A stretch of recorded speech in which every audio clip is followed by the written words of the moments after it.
ਹੀ ਮਨ ਵਿੱਚ ਖਿਆਲ ਸੀ ਕਿ ਸ਼੍ਰੀ ਹਰਗੋਬਿੰਦ ਸਾਹਿਬ ਜੀ ਨੂੰ ਬਾਲ ਅਵਸਥਾ ਵਿੱਚ ਹੀ ਖਤਮ ਕਰਾ ਦਈਏ। ਬਾਅਦ ਵਿੱਚ ਇਹ ਗੁਰਤਾ ਸਾਡੇ ਘਰ ਆਵੇਗੀ, ਸਾਡੀ ਬੰਸ ਦੀ ਪੂਜਾ ਹੋਵੇਗੀ, ਸਿੱਖ ਸੰਗਤਾਂ ਭੇਟਾਵਾਂ ਸਾਨੂੰ ਚੜ੍ਹਾਉਣਗੀਆਂ, ਦੁਨੀਆ ਵਿੱਚ ਸਾਡੀ ਬੰਸ ਦਾ ਨਾਮ ਰਹੇਗਾ। ਬਸ ਇਹੋ ਮਨ ਵਿੱਚ ਖਿਆਲ ਸੀ। ਇਸ ਲਈ ਪਹਿਲਾਂ ਵੀ ਕਈ ਵਾਰੀ ਯਤਨ ਕਰ ਚੁੱਕੇ ਨੇ ਬਾਬਾ ਪ੍ਰਿਥੀ ਚੰਦ, ਦਾਈ ਭੇਜਣੀ, ਸਪੇਰੇ ਪਾਸੋਂ ਸੱਪ ਛਡਾਉਣਾ। ਹੁਣੇ ਬੜਾ ਕੋਝਾ ਯਤਨ ਕੀਤਾ ਹੈ ਕਿ ਜਿਹੜਾ ਗੁਰੂ ਜੀ ਦਾ ਖਿਡਾਵਾ ਸੀ ਉਹਨੂੰ ਆਪਣੇ ਕੋਲ ਬੁਲਾਇਆ, ਧਨ ਦਾ ਲੋਭ ਦੇ ਕੇ 500 ਰੁਪਈਆ ਬਾਬੇ ਪ੍ਰਿਥੀ ਚੰਦ ਨੇ ਪਹਿਲਾਂ ਇਸ ਨੂੰ ਦਿੱਤਾ ਹੈ ਕਿ ਮੇਰਾ ਤੂੰ ਇਹ ਕੰਮ ਕਰ ਦੇ, ਫਿਰ ਸਾਰੀ ਉਮਰ ਲਈ ਮੇਰੇ ਪਾਸੋਂ ਤੂੰ ਧਨ ਲਵੀਂ। ਇਹ ਪਾਪ ਕਰਮ ਕਰਨ ਵਾਸਤੇ ਜਿਹੜਾ ਲੋਭੀ ਬ੍ਰਾਹਮਣ ਸੀ ਇਹ ਤਿਆਰ ਹੋਇਆ, ਜਿਹੜਾ ਸਤਿਗੁਰਾਂ ਦਾ ਖਿਡਾਵਾ ਸੀ। ਆਪਣੀ ਪੱਗ ਦੇ ਵਿੱਚ ਜ਼ਹਿਰ ਲੁਕਾ ਕੇ ਲੈ ਆਇਆ। ਸ਼੍ਰੀ ਹਰਗੋਬਿੰਦ ਸਾਹਿਬ ਜੀ ਨੂੰ ਜਦੋਂ ਦਹੀਂ ਦੇਣ ਲੱਗੇ ਨੇ, ਜ਼ਹਿਰ ਦੀ ਪੁੜੀ ਵਿੱਚ ਸੁੱਟੀ ਹੈ। ਆਪਣੀ ਉਂਗਲ ਦੇ ਨਾਲ ਦਹੀਂ ਵਿੱਚ ਜ਼ਹਿਰ ਮਿਲਾ ਦਿੱਤਾ, ਜਿਹੜਾ ਪਤਾ ਹੀ ਨਾ ਲੱਗੇ। ਜਦੋਂ ਬਾਲ ਸਤਿਗੁਰਾਂ ਦੇ ਮੁਖ ਦੇ ਅੱਗੇ ਦਹੀਂ ਖਵਾਉਣ ਲੱਗਾ, ਮੂੰਹ ਦੇ ਵਿੱਚ ਦਹੀਂ ਪਾਉਣ ਲੱਗਾ, ਤੇ ਸਤਿਗੁਰੂ ਮਹਾਰਾਜ ਜਿਨ੍ਹਾਂ ਨੇ ਗੁਰੂ ਨਾਨਕ ਸਾਹਿਬ ਜੀ ਦੀ ਗੱਦੀ ਦੇ ਵਾਰਸ ਬਣਨਾ ਹੈ, ਅੰਤਰਜਾਮਤਾ ਸਤਿਗੁਰਾਂ ਦੇ ਕੋਲ ਹੈ। ਭਾਵੇਂ ਸਰੀਰ ਉਮਰ ਛੋਟੀ ਹੈ ਪਰ ਜੋਤ ਉਹ ਬਰਾਜਣੀ ਹੈ ਗੁਰੂ ਨਾਨਕ ਸਾਹਿਬ ਜੀ ਦੀ। ਮਹਾਰਾਜ ਜੀ ਨੇ ਇਸ ਦੀ ਖੁਟਿਆਈ ਨੂੰ ਜਾਣ ਲਿਆ, ਆਪਣਾ ਮੂੰਹ ਪਰਾਂ ਕੀਤਾ। ਬੜੇ ਯਤਨ ਦੇ ਨਾਲ ਜਦੋਂ ਮੂੰਹ ਦੇ ਵਿੱਚ ਪਾਉਣ ਲੱਗਾ ਦਹੀਂ, ਫਿਰ ਉੱਚੀ ਉੱਚੀ ਬਾਲ ਸਤਿਗੁਰਾਂ ਨੇ ਆਵਾਜ਼ ਦਿੱਤੀ ਹੈ। ਸ਼੍ਰੀ ਗੁਰੂ ਅਰਜਨ ਦੇਵ ਸਾਹਿਬ ਸੱਚੇ ਪਾਤਸ਼ਾਹ ਮਹਾਰਾਜ ਜੀ ਜਾਣ ਗਏ, ਇਹਨੂੰ ਕੋਲ ਬੁਲਾਇਆ। ਤੇ ਜਦੋਂ ਸਤਿਗੁਰਾਂ ਆਪਣੇ ਸਾਹਮਣੇ ਦਹੀਂ ਖਵਾਉਣ ਲੱਗਦੇ ਨੇ ਤੇ ਸ਼੍ਰੀ ਹਰਗੋਬਿੰਦ ਸਾਹਿਬ ਜੀ ਨਹੀਂ ਖਾਂਦੇ।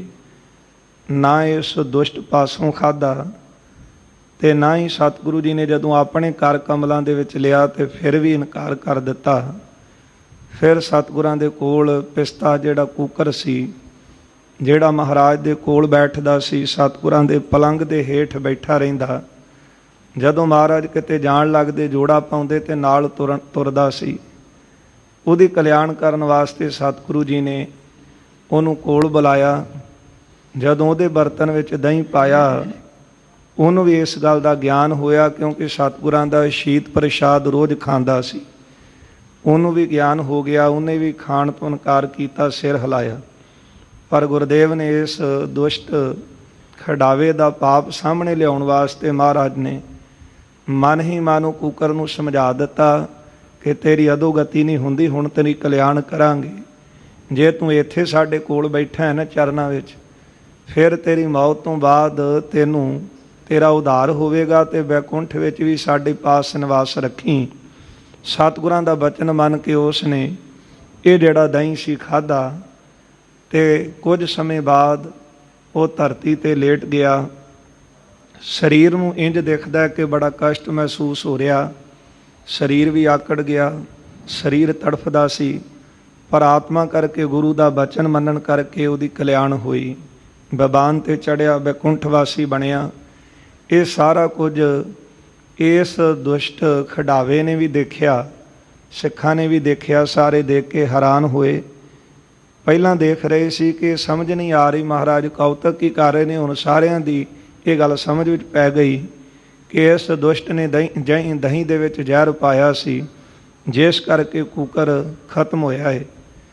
ਇਹ ਸਾਰਾ ਅੱਖੀਂ ਸਾਰਿਆਂ ਨੇ ਇਹ ਦੇਖਿਆ ਹੈ। ਜਿਸ ਤਰ੍ਹਾਂ ਇਹ ਕੂਕਰ ਦੀ ਮੌਤ ਹੋਈ, ਉਸੇ ਤਰ੍ਹਾਂ ਸਤਿਗੁਰੂ ਜੀ ਦੇ ਬੀਰ ਰਸ ਆਉਣ ਕਰਕੇ ਮਹਾਰਾਜ ਦੇ ਬਚਨਾਂ ਸਦਕਾ ਜਿਸ ਤਰ੍ਹਾਂ ਇਹ ਤੜਫਦਾ ਡਿੱਗਦਾ ਹੈ, ਪਰ ਬਾਅਦ ਵਿੱਚ ਇਸ ਨੇ ਭੁੱਲ ਦੀ ਜਾਚਨਾ ਕੀਤੀ ਹੈ। ਪਾਪ ਉਗਰ ਕੇ ਸਾਹਮਣੇ ਆਉਂਦਾ ਹੈ ਇਸ ਦਾ। ਜਿਸ ਨੇ ਇਸ ਪਾਸੋਂ ਕਰਵਾਇਆ ਉਹਦਾ ਵੀ ਇਹ ਜ਼ਿਕਰ ਕਰੇਗਾ। ਇਹ ਵਿਚਾਰ ਅੱਗੇ ਆ ਰਹੀ ਹੈ। ਆਓ ਗੁਰ ਸੰਗਤ ਜੀ ਮਨ ਬਿਰਤੀਆਂ ਗੁਰੂ ਚਰਨਾਂ ਵਿੱਚ ਇਕਾਗਰ ਕਰਕੇ ਸਤਿਗੁਰੂ ਜੀ ਦੇ ਜੀਵਨ ਕੌਤਕਾਂ ਦੀ ਜੋ ਅੰਮ੍ਰਿਤਮਈ ਕਥਾ ਹੈ, ਇਸ ਪਾਵਨ ਅੰਮ੍ਰਿਤ ਨੂੰ ਕੰਨਾਂ ਨੂੰ ਡੂਨੇ ਬਣਾ ਕੇ ਪੀਣ ਦਾ ਯਤਨ ਕਰੀਏ। ਆਪ ਸਮੁੱਚੀ ਹੀ ਸੰਗਤ ਦਿਓ ਅਸੀਸ, ਰਸਨਾ ਕਰੋ ਪਵਿੱਤਰ, ਪਿਆਰ ਸਤਿਕਾਰ ਸਹਿਤ ਲਵਾਓ ਹਾਜ਼ਰੀਆਂ। ਉਚਾਰਨ ਕਰੋ ਜੀ। ਸਤਨਾਮ ਸ਼੍ਰੀ ਵਾਹਿਗੁਰੂ ਸਾਹਿਬ ਜੀ। ਸਤਨਾਮ ਸ਼੍ਰੀ ਵਾਹਿਗੁਰੂ ਸਾਹਿਬ ਜੀ। ਦੋਹਰਾ ਜਾਨ ਖੋਟ ਜਿਸ ਦੁਸ਼ਟ ਕੋ ਸ੍ਰੀ ਗੁਰ ਸਹਿ ਨਾ ਸਕਾਏ। ਇਸ ਬ੍ਰਾਹਮਣ ਦੀ ਦੁਸ਼ਟ ਦੀ ਖੋਟ ਜਾਣ ਕੇ ਕਿ ਇਹਨੇ ਦਹੀਂ ਦੇ ਵਿੱਚ ਜ਼ਹਿਰ ਪਾ ਕੇ ਬਾਲ ਸ਼੍ਰੀ ਹਰਗੋਬਿੰਦ ਸਾਹਿਬ ਨੂੰ ਦੇਣਾ ਚਾਹੁੰਦਾ ਸੀ, ਇਹਦਾ ਪਾਪ ਸਾਹਮਣੇ ਆਇਆ।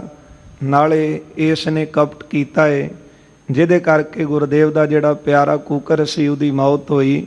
ਇਹ ਦੇਖ ਕੇ ਸਤਿਗੁਰੂ ਜੀ ਬਹੁਤੇ ਵੀਰ ਰਸ ਵਿੱਚ ਆਏ ਹਨ।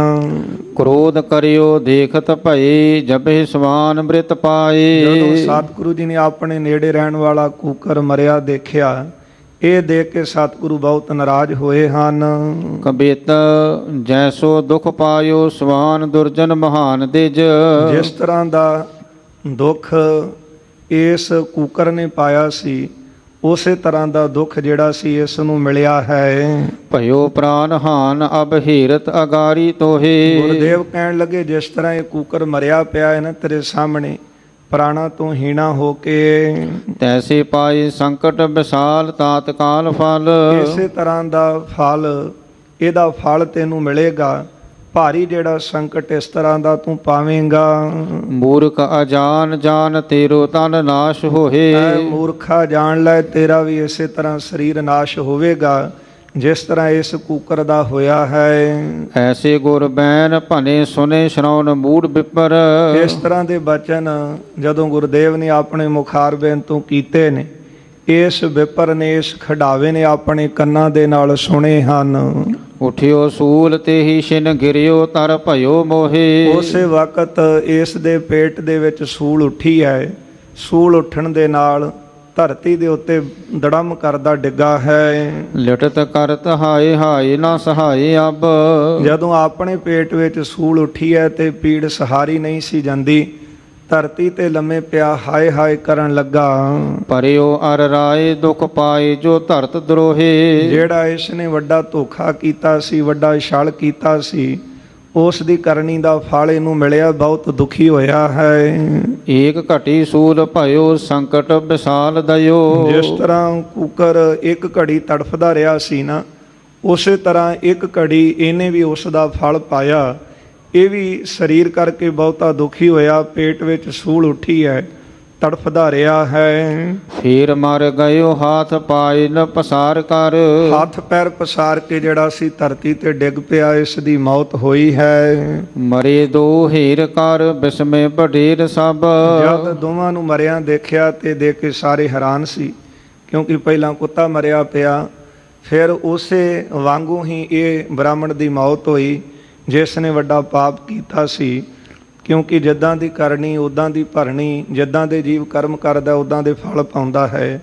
ਸੋਚਦਾ ਤੇ ਹੈ ਕਿ ਮੈਂ ਕਿਸੇ ਨੂੰ ਦੁੱਖ ਦੇ ਕੇ ਸੁਖੀ ਹੋਵਾਂਗਾ, ਪਰ ਹੁੰਦਾ ਉਹ ਹੈ ਜੋ ਜੀਵ ਇਹ ਕਰਮ ਕਰਦਾ ਹੈ, ਉਸ ਕਰਮਾਂ ਦਾ ਫਲ ਇਹਨੂੰ ਉਸ ਘੜੀ ਵੀ ਮਿਲਦਾ ਹੈ, ਜਾਂ ਫਿਰ ਇਹਦੇ ਪੁੰਨ ਕਰਮ ਬਹੁਤੇ ਹੋਣ ਕਰਕੇ ਤੇ ਕੁਝ ਸਮੇਂ ਬਾਅਦ ਵਿੱਚ ਉਹਦਾ ਫਲ ਮਿਲਦਾ ਹੈ। ਪਰ ਜਿੱਦਾਂ ਦੇ ਜੀਵ ਬੀਜ ਬੀਜੇਗਾ ਇਹ ਸਰੀਰ ਰੂਪੀ ਧਰਤੀ ਵਿੱਚ, ਉੱਦਾਂ ਦਾ ਹੀ ਫਲ ਇਹ ਜੀਵ ਵੱਢਦਾ ਹੈ। ਇਸੇ ਤਰ੍ਹਾਂ ਜਿਸ ਤਰ੍ਹਾਂ ਕੂਕਰ ਮਰਿਆ ਪਿਆ ਸੀ, ਉਸੇ ਤਰ੍ਹਾਂ ਇਹਦੀ ਮੌਤ ਹੋਈ ਹੈ। ਦੋਵਾਂ ਨੂੰ ਮਰਿਆਂ ਨੂੰ ਦੇਖ ਕੇ ਸਾਰੇ ਬਹੁਤ ਹੈਰਾਨ ਹੋਏ ਹਨ। ਕਹੈ ਬਾਕ ਪ੍ਰਭੂ ਨੇ ਬਚਾਇਓ ਹਿਤ ਧਾਰ ਕਰ। ਸਾਰੇ ਕਹਿਣ ਲੱਗੇ ਕਿ ਅਕਾਲ ਪੁਰਖ ਪਰਮਾਤਮਾ ਵਾਹਿਗੁਰੂ ਜੀ ਨੇ ਇਸ ਬਾਲ ਦੇ ਸ਼੍ਰੀ ਹਰਗੋਬਿੰਦ ਸਾਹਿਬ ਜੀ ਦੇ ਪ੍ਰਾਣ ਬਚਾਏ ਹਨ। ਪਾਪੀ ਇਨ ਕੀਨ ਮਹਾ ਠਾਨ ਕੈ ਕਪਟ ਮਹਾ। ਇਸ ਵੱਡੇ ਪਾਪੀ ਨੇ, ਖਡਾਵੇ ਨੇ ਬਹੁਤ ਵੱਡਾ ਕਪਟ ਧਾਰਿਆ, ਵੱਡਾ ਇਹਨੇ ਦੁਸ਼ਟ ਨੇ ਪਾਪ ਕੀਤਾ ਹੈ। ਬਿਖ ਕੋ ਪਿਲਾਏ ਰਹਾ ਪਿਓ ਨਾ ਪੁਕਾਰ ਕਰ। ਬਿਖ ਕੋ ਪਿਲਾਏ ਰਹਾ, ਜ਼ਹਿਰ ਪਿਆਉਂਦਾ ਸੀ ਪਰ ਪੀਓ ਨਾ ਪੁਕਾਰ ਕਰ। ਤੇ ਪੁਕਾਰ ਕੀਤੀ ਭਾਵ ਸ਼੍ਰੀ ਹਰਗੋਬਿੰਦ ਸਾਹਿਬ ਜੀ ਨੇ ਉੱਚੀ ਉੱਚੀ ਇਹ ਜਿਹੜਾ ਜ਼ਹਿਰ ਸੀ ਨਹੀਂ ਪੀਤਾ, ਪਰ ਆਪਣੇ ਵੱਲੋਂ ਇਹ ਖਡਾਵੇ ਨੇ ਬੜਾ ਯਤਨ ਕੀਤਾ ਕਿ ਮੈਂ ਸਤਿਗੁਰਾਂ ਨੂੰ ਕਿਸੇ ਨਾ ਕਿਸੇ ਤਰੀਕੇ ਜ਼ਹਿਰ ਪਿਆ ਕੇ ਮਾਰ ਦਵਾਂ। ਅੰਸ ਜਗਦੀਸ਼ ਕੀ ਸਰੀਰ ਧਰਿਓ ਆਏ ਕਰ। ਪਰ ਅੰਸ ਜਗਦੀਸ਼ ਕੀ ਸਰੀਰ ਧਰਿਓ ਆਏ ਕਰ। ਜਿਹੜੀ ਜਗਤ ਦੇ ਮਾਲਕ ਅਕਾਲ ਪੁਰਖ ਦੀ ਅੰਸ਼ ਨੇ ਆਪ ਸੰਸਾਰ ਵਿੱਚ ਸਰੀਰ ਧਾਰਿਆ, ਤੇ ਜਿਹੜਾ ਹੈ ਹੀ ਅਕਾਲ ਪੁਰਖ ਵਾਹਿਗੁਰੂ ਦੀ ਅੰਸ਼ ਹੈ, ਤਾਂ ਸਾਰੇ ਹੀ ਪਰਮੇਸ਼ਰ ਦੀ ਅੰਸ਼ ਨੇ। ਪਰ ਸ਼੍ਰੀ ਹਰਗੋਬਿੰਦ ਸਾਹਿਬ ਜੀ ਦੇ ਸਰੀਰ ਦੇ ਵਿੱਚ ਗੁਰੂ ਨਾਨਕ ਸਾਹਿਬ ਜੀ ਦੀ ਜੋਤ ਪ੍ਰਵੇਸ਼ ਹੋਣੀ ਹੈ। ਜੇ ਪ੍ਰਮਾਤਮਾ ਨੇ ਆਪ ਸਰੀਰ ਧਾਰਿਆ ਹੋਵੇ, ਨੰਦਨ ਤੁਮਾਰੋ ਕਰਾਮਾਤ ਕੋ ਉਦਾਰ ਕਰ। ਫਿਰ ਆਪ ਗੁਰੂ ਅਰਜਨ ਦੇਵ ਸਾਹਿਬ ਸੱਚੇ ਪਾਤਸ਼ਾਹ ਅਕਾਲ ਪੁਰਖ ਦੇ ਸਰੂਪ ਹਨ, ਤੇ ਉਹਨਾਂ ਸਤਿਗੁਰਾਂ ਦੇ ਸੁਪੁੱਤਰ ਸ਼੍ਰੀ ਹਰਗੋਬਿੰਦ ਸਾਹਿਬ ਜੀ ਵੀ ਜਿਹੜੇ ਹਨ, ਉਹ ਹੁਣ 6ਵੇਂ ਥਾਂ ਦੇ ਉੱਤੇ ਸਤਿਗੁਰੂ ਬਿਰਾਜਮਾਨ ਹੋਣਗੇ। ਆਪ ਅਵਤਾਰ ਤੁਮ ਸਮਝਾਇਓ ਆਤਮਜ। ਹਾਂ, ਆਪ ਤੁਸੀਂ ਅਵਤਾਰ ਹੋ, ਤੇ ਤੁਹਾਡੇ ਸਮਾਨ ਹੀ ਤੁਹਾਡਾ ਪੁੱਤਰ ਸ਼੍ਰੀ ਹਰਗੋਬਿੰਦ ਸਾਹਿਬ ਇਹਨਾਂ ਨੇ ਜਨਮ ਲਿਆ ਹੈ। ਅਪਰ ਜੇ ਹੋਤ ਬਾਰ ਦੇਤ ਨਾ ਬਚਤ ਹੈ। ਹਾਂ, ਹੋਰ ਕੋਈ ਜੇ ਹੁੰਦਾ ਤੇ ਉਹਨੂੰ ਇਸ ਨੇ ਮਾਰ ਦੇਣਾ ਸੀ, ਨਹੀਂ ਸੀ ਉਹਨੇ ਬਚਣਾ। ਪਰ ਜਿਸ ਅਕਾਲ ਪੁਰਖ ਦੇ ਹੁਕਮ ਦੇ ਵਿੱਚ ਸਾਰੀ ਸ੍ਰਿਸ਼ਟੀ ਕਾਰ ਕਰ ਰਹੀ ਹੈ, ਉਹ ਪਰਮਾਤਮਾ ਅਕਾਲ ਪੁਰਖ ਨੂੰ ਮਾਰਨ ਵਾਲਾ ਕੌਣ ਹੈ? ਤੇ ਬੜੇ ਯਤਨ ਕੀਤੇ। ਜਦੋਂ ਧੰਨ ਗੁਰੂ ਅਰਜਨ ਦੇਵ ਸਾਹਿਬ ਸੱਚੇ ਪਾਤਸ਼ਾਹ ਤਤੀ ਤਵੀ ਤੇ ਬੈਠਦੇ ਨੇ ਨਾ, ਤੇ ਸਾਈਂ ਮੀਆਂ ਮੀਰ ਨੇ ਬੇਨਤੀ ਕੀਤੀ ਸੀ, ਮਹਾਰਾਜ ਇੰਨਾ ਭਾਰੀ ਕਸ਼ਟ ਇਹ ਤੁਹਾਨੂੰ ਦੇ ਰਹੇ ਨੇ, ਤੇ ਸਤਿਗੁਰਾਂ ਨੇ ਵਚਨ ਕਹੇ ਸੀ, ਕੌਣ ਹੈ ਜਿਹੜਾ ਸਾਨੂੰ ਮਾਰੇ? ਇਹ ਤਾਂ ਸਾਰੀ ਕਾਰ ਸਾਡੀ ਰਜਾ ਵਿੱਚ ਹੋ ਰਹੀ। ਇਸ ਲਈ ਸਾਰੀ ਸੰਗਤ ਹੀ ਇਹ ਕਹਿੰਦੀ ਹੈ ਕਿ ਧੰਨ ਗੁਰੂ ਅਰਜਨ ਦੇਵ ਸਾਹਿਬ ਸੱਚੇ ਪਾਤਸ਼ਾਹ ਤੁਸੀਂ ਅਕਾਲ ਪੁਰਖ ਦਾ ਸਰੂਪ ਹੋ। ਇਹ ਬਚਨ ਭੱਟ ਜੀ ਨੇ ਵੀ ਕਹੇ ਨੇ ਗੁਰੂ ਅਰਜਨ ਨੂੰ ਪ੍ਰਤੱਖ ਹਰ। ਤੇ ਤੁਹਾਡਾ ਸੁਪੁੱਤਰ ਸ਼੍ਰੀ ਹਰਗੋਬਿੰਦ ਸਾਹਿਬ ਜਿਨ੍ਹਾਂ ਨੇ ਇਸੇ ਗੁਰਤਾ ਤੇ ਬਿਰਾਜਮਾਨ ਹੋਣਾ ਹੈ, ਫਿਰ ਕੌਣ ਮਾਰ ਸਕਦਾ ਹੈ ਉਹਨੂੰ? ਨਹੀਂ ਤਾਂ ਕੋਈ ਆਮ ਮਨੁੱਖ ਹੋਵੇ ਤੇ ਇਸ ਨੇ ਆਪਣੇ ਯਤਨ ਦੇ ਨਾਲ ਜ਼ਹਿਰ ਦੇ ਕੇ ਖਤਮ ਕਰ ਦੇਣਾ ਸੀ। ਲੈ ਗਇਓ ਇਕਾਕੀ ਬਿਖ ਪਾਈ ਕੈ ਦਦੀ ਕੋ ਮੂੜ। ਤੇ ਉਸ ਵੇਲੇ ਇਹ ਜਿਹੜਾ ਪਾਪੀ ਸੀ, ਲੈ ਗਇਓ ਇਕਾਂਕੀ ਬਿਖ ਪਾਏ ਕੈ ਦਦੀ ਕੋ, ਤੇ ਦਹੀਂ ਦੇ ਵਿੱਚ ਜ਼ਹਿਰ ਪਾ ਕੇ ਬਾਲ ਸ਼੍ਰੀ ਹਰਗੋਬਿੰਦ ਸਾਹਿਬ ਜੀ ਨੂੰ ਇਕੱਲਾ ਲੈ ਗਿਆ। ਮੂੜ ਓਜ ਤੇ ਪਲਾਏ ਰਹਿਓ ਕਿਉਂ ਨਾ ਹੂ ਨ ਅਚਤ ਹੈ। ਮੂਰਖ ਜਿਹੜਾ ਸੀ ਬੜਾ ਬਲ ਲਾ ਕੇ ਜ਼ੋਰ ਦੇ ਨਾਲ ਦਹੀਂ ਪਿਆ ਰਿਹਾ ਸੀ, ਪਰ ਕਿਸੇ ਤਰੀਕੇ ਵੀ ਸ਼੍ਰੀ ਹਰਗੋਬਿੰਦ ਸਾਹਿਬ ਜੀ ਨੇ ਬਾਲ ਸਤਿਗੁਰਾਂ ਨੇ ਦਹੀਂ ਨਹੀਂ ਪੀਤਾ। ਸ਼੍ਰੀ ਹਰਗੋਬਿੰਦ ਕੀਨ ਜਤਨ ਬਿਲੰਦ ਆਪ। ਸ਼੍ਰੀ ਹਰਗੋਬਿੰਦ ਸਾਹਿਬ ਜੀ ਨੇ ਆਪ ਵੱਡਾ ਯਤਨ ਕੀਤਾ ਹੈ। ਮਾਰਿਓ ਮਹਾ ਪਾਪੀ ਪਾਪ ਪਾਵਕ ਤਚਤ ਹੈ। ਮਾਰਿਓ ਮਹਾ ਪਾਪੀ, ਪਾਪੀ को मारने के लिए पाप महाबली है। ਇਹ ਵੱਡੇ ਪਾਪੀ ਨੂੰ ਮਾਰਿਆ, ਪਾਪ ਪਾਵਕ ਤਚਤ ਹੈ। ਇਹ ਜਿਹੜਾ ਪਾਪੀ ਹੈ ਅੱਗ ਦੇ ਵਿੱਚ ਤਪਦਾ ਪਿਆ ਹੈ, ਕਿਉਂਕਿ ਜਿੱਦਾਂ ਦੇ ਕਰਮ ਕੀਤੇ ਉੱਦਾਂ ਦਾ ਫਲ ਪਾਇਆ। ਤੇ ਸ਼੍ਰੀ ਹਰਗੋਬਿੰਦ ਸਾਹਿਬ ਬਲੀ ਸਤਿਗੁਰਾਂ ਦੇ ਨਾਲ ਇਹ ਵੱਡਾ ਜਿਹੜਾ ਸੀ ਧਰੋਹ ਕਰ ਰਿਹਾ ਸੀ, ਕਪਟ ਕਰ ਰਿਹਾ ਸੀ।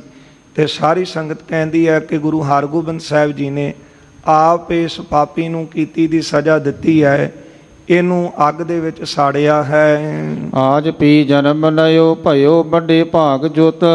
ਅੱਜ ਵੀ ਸਤਿਗੁਰੂ ਸ਼੍ਰੀ ਹਰਗੋਬਿੰਦ ਸਾਹਿਬ ਜੀ ਦਾ ਨਵਾਂ ਜਨਮ ਹੋਇਆ ਹੈ, ਵੱਡੇ ਭਾਗਾਂ ਦੇ ਸਮੇਤ ਹਨ। ਉਗਰਿਓ ਕਪਟ ਕੈਸੇ ਮੂੜ ਤੇ ਪਚਤ ਹੈ। ਹਾਂ, ਤੇ ਇਹਨਾਂ ਦਾ ਨਵਾਂ ਜਨਮ ਹੋਇਆ। ਉਗਰਿਓ ਕਪਟ ਕੈਸੇ ਮੂੜ ਤੇ ਪਚਤ ਹੈ। ਇਹ ਜਿਹੜਾ ਕਪਟ ਸੀ ਸਾਹਮਣੇ ਆਇਆ, ਤੇ ਜਿਹੜਾ ਮੂੜ ਮੂਰਖ ਸੀ, ਮੂਰਖ ਤੋਂ ਕਿਵੇਂ ਪਚ ਸਕਦਾ ਸੀ? ਭਾਵ ਇਹਦਾ ਕਪਟ ਜਿਹੜਾ ਸੀ ਪਾਪੀ ਦਾ ਨਹੀਂ ਲੁਕਿਆ ਰਿਹਾ। ਕੀਨ ਕਿਉ ਕੁਕਰਮ ਅਧਰਮੀ ਭਰਮ ਕਰ। ਕੀਨ ਕਿਉਂ ਕੁਕਰਮ, ਕਿ ਕਿਉਂ ਇਸ ਨੇ ਕੁਕਰਮ ਕੀਤਾ ਹੈ? ਵੱਡਾ ਇਹ ਧਰਮੀ ਹੈ ਤੇ ਭਰਮ ਗਿਆ ਹੈ।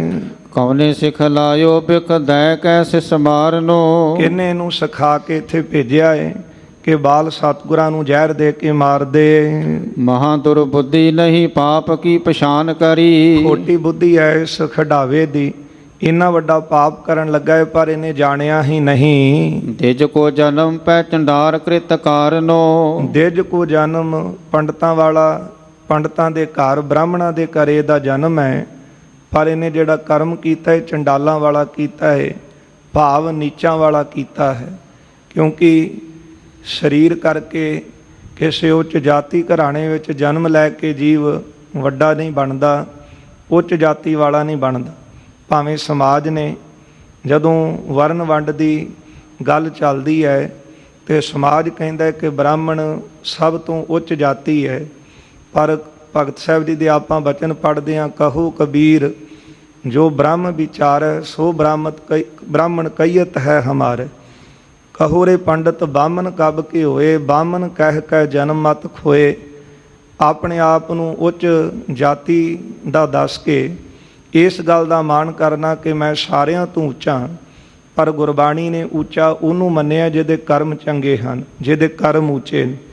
ਭਾਵੇਂ ਉਹਦਾ ਜਨਮ ਕਿਸੇ ਘਰਾਣੇ ਵਿੱਚ ਕਿਸੇ ਜਾਤੀ ਵਿੱਚ ਹੋਵੇ, ਪਰ ਜੇ ਉਹਦੇ ਜੀਵ ਦੇ ਕਰਮ ਚੰਗੇ ਨੇ ਤੇ ਉੱਚ ਜਾਤੀ ਵਾਲਾ ਬਾਣੀ ਕਹਿ ਰਹੀ ਹੈ। ਪਰ ਜੇ ਜੀਵ ਉੱਚ ਘਰਾਣੇ ਉੱਚ ਜਾਤੀ ਦੇ ਵਿੱਚ ਆ ਕੇ ਕਰਮ ਹੀ ਮਾੜੇ ਕਰਦਾ ਹੈ ਤੇ ਉਹ ਜਿਹੜੀ ਜਾਤ ਹੈ ਉਹਨੂੰ ਮੁਕਤ ਨਹੀਂ ਕਰਦੀ। ਕਿਉਂਕਿ ਭਾਈ ਗੁਰਦਾਸ ਜੀ ਦੇ ਬਚਨ ਗੁਰੂ ਨਾਨਕ ਸਾਹਿਬ ਜੀ ਨੇ ਜਿਹੜਾ ਉੱਤਰ ਦਿੱਤਾ ਸੀ ਕਿ ਸ਼ੁਭ ਅਮਲਾਂ ਬਾਝੋਂ ਦੋਨੋਂ ਰੋਈ। ਜੇ ਚੰਗੇ ਕਰਮ ਹੀ ਨਹੀਂ ਤੇ ਚੰਗੇ ਕਰਮਾਂ ਤੋਂ ਬਿਨਾਂ ਜੀਵ ਨੂੰ ਰੋਣਾ ਹੀ ਪੈਂਦਾ ਹੈ। ਭਾਵੇਂ ਜਿੰਨਾ ਮਰਜ਼ੀ ਸਿਆਣਾ ਹੋਵੇ, ਜਿੰਨਾ ਮਰਜ਼ੀ ਉੱਚ ਜਾਤੀ ਵਾਲਾ ਵਿਦਵਾਨ ਬੁੱਧੀਵਾਨ ਹੋਵੇ, ਧਨਾੜਵੰਤ ਹੋਵੇ, ਪਰ ਜੇ ਜੀਵ ਦੇ ਕਰਮ ਮਾੜੇ ਨੇ, ਅਕਾਲ ਪੁਰਖ ਵਾਹਿਗੁਰੂ ਜੀ ਦੀ ਭਗਤੀ ਤੋਂ ਦੂਰ ਹੈ ਤੇ ਬਾਣੀ ਨੂੰ ਉਸਨੇ ਮੁਰਦੇ ਦੇ ਸਮਾਨ ਮੰਨਿਆ। ਇਸ ਲਈ ਇੱਥੇ ਕਹਿੰਦੇ ਨੇ, ਸਾਰੇ ਕਹਿੰਦੇ ਨੇ, ਦਿਜ ਕੋ ਜਨਮ ਪੈ ਚੰਡਾਰ ਕ੍ਰਿਤ ਕਾਰਨ। ਜਨਮ ਤਾਂ ਇਹਦਾ ਉੱਚ ਘਰਾਣੇ ਦਾ ਹੈ, ਜਾਤੀ ਕਰਕੇ ਬ੍ਰਾਹਮਣ ਬਹੁਤ ਉੱਚਾ ਹੈ, ਪਰ ਇਸ ਨੇ ਕਰਮ ਬਹੁਤ ਨੀਵਾਂ ਕੀਤਾ ਹੈ। ਜੈਸੇ ਕਾਜ ਕਰਿਓ ਤੈਸੇ ਪਾਇਓ ਹੈ ਬਿਲੰਬ ਬਿਨ। ਜਿੱਦਾਂ ਦਾ ਇਹਨੇ ਕਰਮ ਕੀਤਾ ਸੀ ਉਸ ਦਾ ਫਲ ਬਿਨਾਂ ਦੇਰੀ ਤੋਂ ਇਹਨੂੰ ਪ੍ਰਾਪਤ ਹੋਇਆ ਹੈ। ਮੂਰਖ ਮਹਾਨ ਕੀ ਨ ਕਾਹੂ ਨੇ ਸਿਖਾਰਨੋ। ਪਰ ਇਸ ਮੂਰਖ ਨੇ ਬੜਾ ਮਾੜਾ ਕੰਮ ਕੀਤਾ ਹੈ, ਕਿਹਨੇ ਇਹਨੂੰ ਸਿਖਾ ਕੇ ਇੱਧਰ ਭੇਜਿਆ ਹੈ। ਪਰਿਓ ਹੈ ਕਰੂਪ ਹੇਰ ਸ੍ਰੀ ਗੁਰੂ ਜੀ। ਹਾਂ, ਪਰਿਓ ਹੈ ਕਰੂਪ ਹੇਰ ਸ੍ਰੀ ਗੁਰੂ ਜੀ ਤਿਸੀ ਬੇਰ। ਜਦੋਂ ਇਹ ਸਤਿਗੁਰਾਂ ਦੇ ਸਾਹਮਣੇ ਪਿਆ ਹੋਇਆ, ਕਰੂਪ ਹੋ ਕੇ ਪਿਆ ਹੈ, ਉੱਚ ਜਾਤੀ ਦਾ ਸੀ ਪਰ ਮਾੜਾ ਕਰਮ ਕਰਨ ਕਰਕੇ ਬੜਾ ਕਰੂਪ ਹੋਇਆ ਪਿਆ ਹੈ। ਕਈ ਵਾਰੀ ਬੰਦੇ ਦਾ ਸਰੀਰ ਤਾਂ ਬੜਾ ਸੋਹਣਾ ਹੁੰਦਾ ਹੈ, ਪਰ ਜਦੋਂ ਉਹਦਾ ਮਾੜਾ ਕੰਮ ਸਾਹਮਣੇ ਆ ਜਾਵੇ ਤੇ ਫਿਰ ਉਹਦਾ ਸੁੰਦਰ ਸਰੂਪ ਵੀ ਜਿਹੜਾ ਹੈ, ਉਹਦੇ ਚੰਗੇ ਗੁਣ ਵੀ ਇੱਕ ਪਾਸੇ ਰਹਿ ਜਾਂਦੇ ਨੇ ਤੇ ਸਾਰਿਆਂ ਨੂੰ ਮਨੁੱਖ ਬਹੁਤ ਮਾੜਾ ਲੱਗਦਾ। ਸਰੀਰ ਕਰਕੇ ਕਰੂਪ ਹੋਵੇ, ਜਾਤੀ ਵੀ ਉੱਚੀ ਨਾ ਹੋਵੇ, ਪਰ ਜੇ ਚੰਗੇ ਗੁਣ ਹੋਣ, ਚੰਗੇ ਕਰਮ ਉਹਨੇ ਕੀਤੇ ਹੋਣ ਤੇ ਸਾਰੇ ਉਹਨੂੰ ਸਲਾਉਂਦੇ। ਇਸ ਕਰਕੇ ਸੰਸਾਰ ਦੇ ਵਿੱਚ ਸਲਾਹੁਤਾ ਚੰਗੇ ਸਰੂਪ ਦੀ ਨਹੀਂ, ਚੰਗੇ ਗੁਣਾਂ ਕਰਕੇ ਹੁੰਦੀ। ਹੁਣ ਇਹਦੀ ਜਾਤੀ ਤਾਂ ਉੱਚੀ ਸੀ, ਪਰ ਕੰਮ ਇਸ ਨੇ ਕਰਮ ਬਹੁਤ ਨੀਵਾਂ ਕੀਤਾ ਹੈ। ਪਰ ਉਹ ਹੈ ਕਰੂਪ, ਕਰੂਪ ਹੋ ਕੇ ਸਤਿਗੁਰਾਂ ਦੇ ਸਾਹਮਣੇ ਪਿਆ, ਸਾਰੇ ਦੇਖ ਰਹੇ ਨੇ। ਸ੍ਰੀ ਗੁਰ ਤਿਸੀ ਬੇਰ। ਧੰਨ ਗੁਰੂ ਅਰਜਨ ਦੇਵ ਸਾਹਿਬ ਜੀ ਨੇ ਉਸ ਵਕਤ ਸ਼ਬਦ ਬਣਾਇਓ ਫਿਰ ਕੀਨਸ ਉਚਾਰਨੋ। ਸਤਿਗੁਰੂ ਜੀ ਨੇ ਪਾਵਨ ਸ਼ਬਦ ਜਿਹੜਾ ਸੀ ਉਸ ਵਕਤ ਉਚਾਰਨ ਕੀਤਾ ਹੈ। ਭੈਰੋ ਮਹੱਲਾ ਪੰਜਵਾ। ਹਾਂਜੀ, ਸ਼੍ਰੀ ਮੁਖ ਵਾਕ ਸ਼੍ਰੋਮਣੀ ਸਤਿਗੁਰੂ ਜੀ ਦੇ ਮੁਖ ਦੇ ਬਚਨ ਨੇ। ਭੈਰੋ ਰਾਗ ਦੇ ਵਿੱਚ ਪੰਚਮ ਸਤਿਗੁਰੂ ਧੰਨ ਗੁਰੂ ਅਰਜਨ ਦੇਵ ਸਾਹਿਬ ਜੀ ਨੇ ਪਾਵਨ ਸ਼ਬਦ ਉਚਾਰਨ ਕੀਤਾ ਹੈ। ਲੇਪ ਨਾ ਲਾਗੋ ਤਿਲ ਕਾ ਮੂਲ। ਧੰਨ ਗੁਰੂ ਅਰਜਨ ਦੇਵ ਸਾਹਿਬ ਜੀ ਉਚਾਰਦੇ ਹਨ ਕਿ ਜਿਹੜਾ ਇਹਨੇ ਮਾੜਾ ਕਰਮ ਕੀਤਾ ਸੀ, ਸ਼੍ਰੀ ਹਰਗੋਬਿੰਦ ਸਾਹਿਬ ਜੀ ਨੂੰ ਬਾਲ ਸਤਿਗੁਰਾਂ ਨੂੰ ਜ਼ਹਿਰ ਦੇਣ ਦਾ, ਲੇਪ ਨਾ ਲਾਗੋ ਤਿਲ ਕਾ ਮੂਲ, ਉਸ ਦਾ ਜਿਹੜਾ ਦੋਸ਼ ਸੀ, ਤਿਲ ਜਿੰਨਾ ਵੀ ਮੂਲ ਉੱਕਾ ਹੀ ਜਿਹੜਾ ਸੀ, ਉਹਦਾ ਅਸਰ ਸ਼੍ਰੀ ਹਰਗੋਬਿੰਦ ਸਾਹਿਬ ਤੇ ਨਾ ਹੋਇਆ।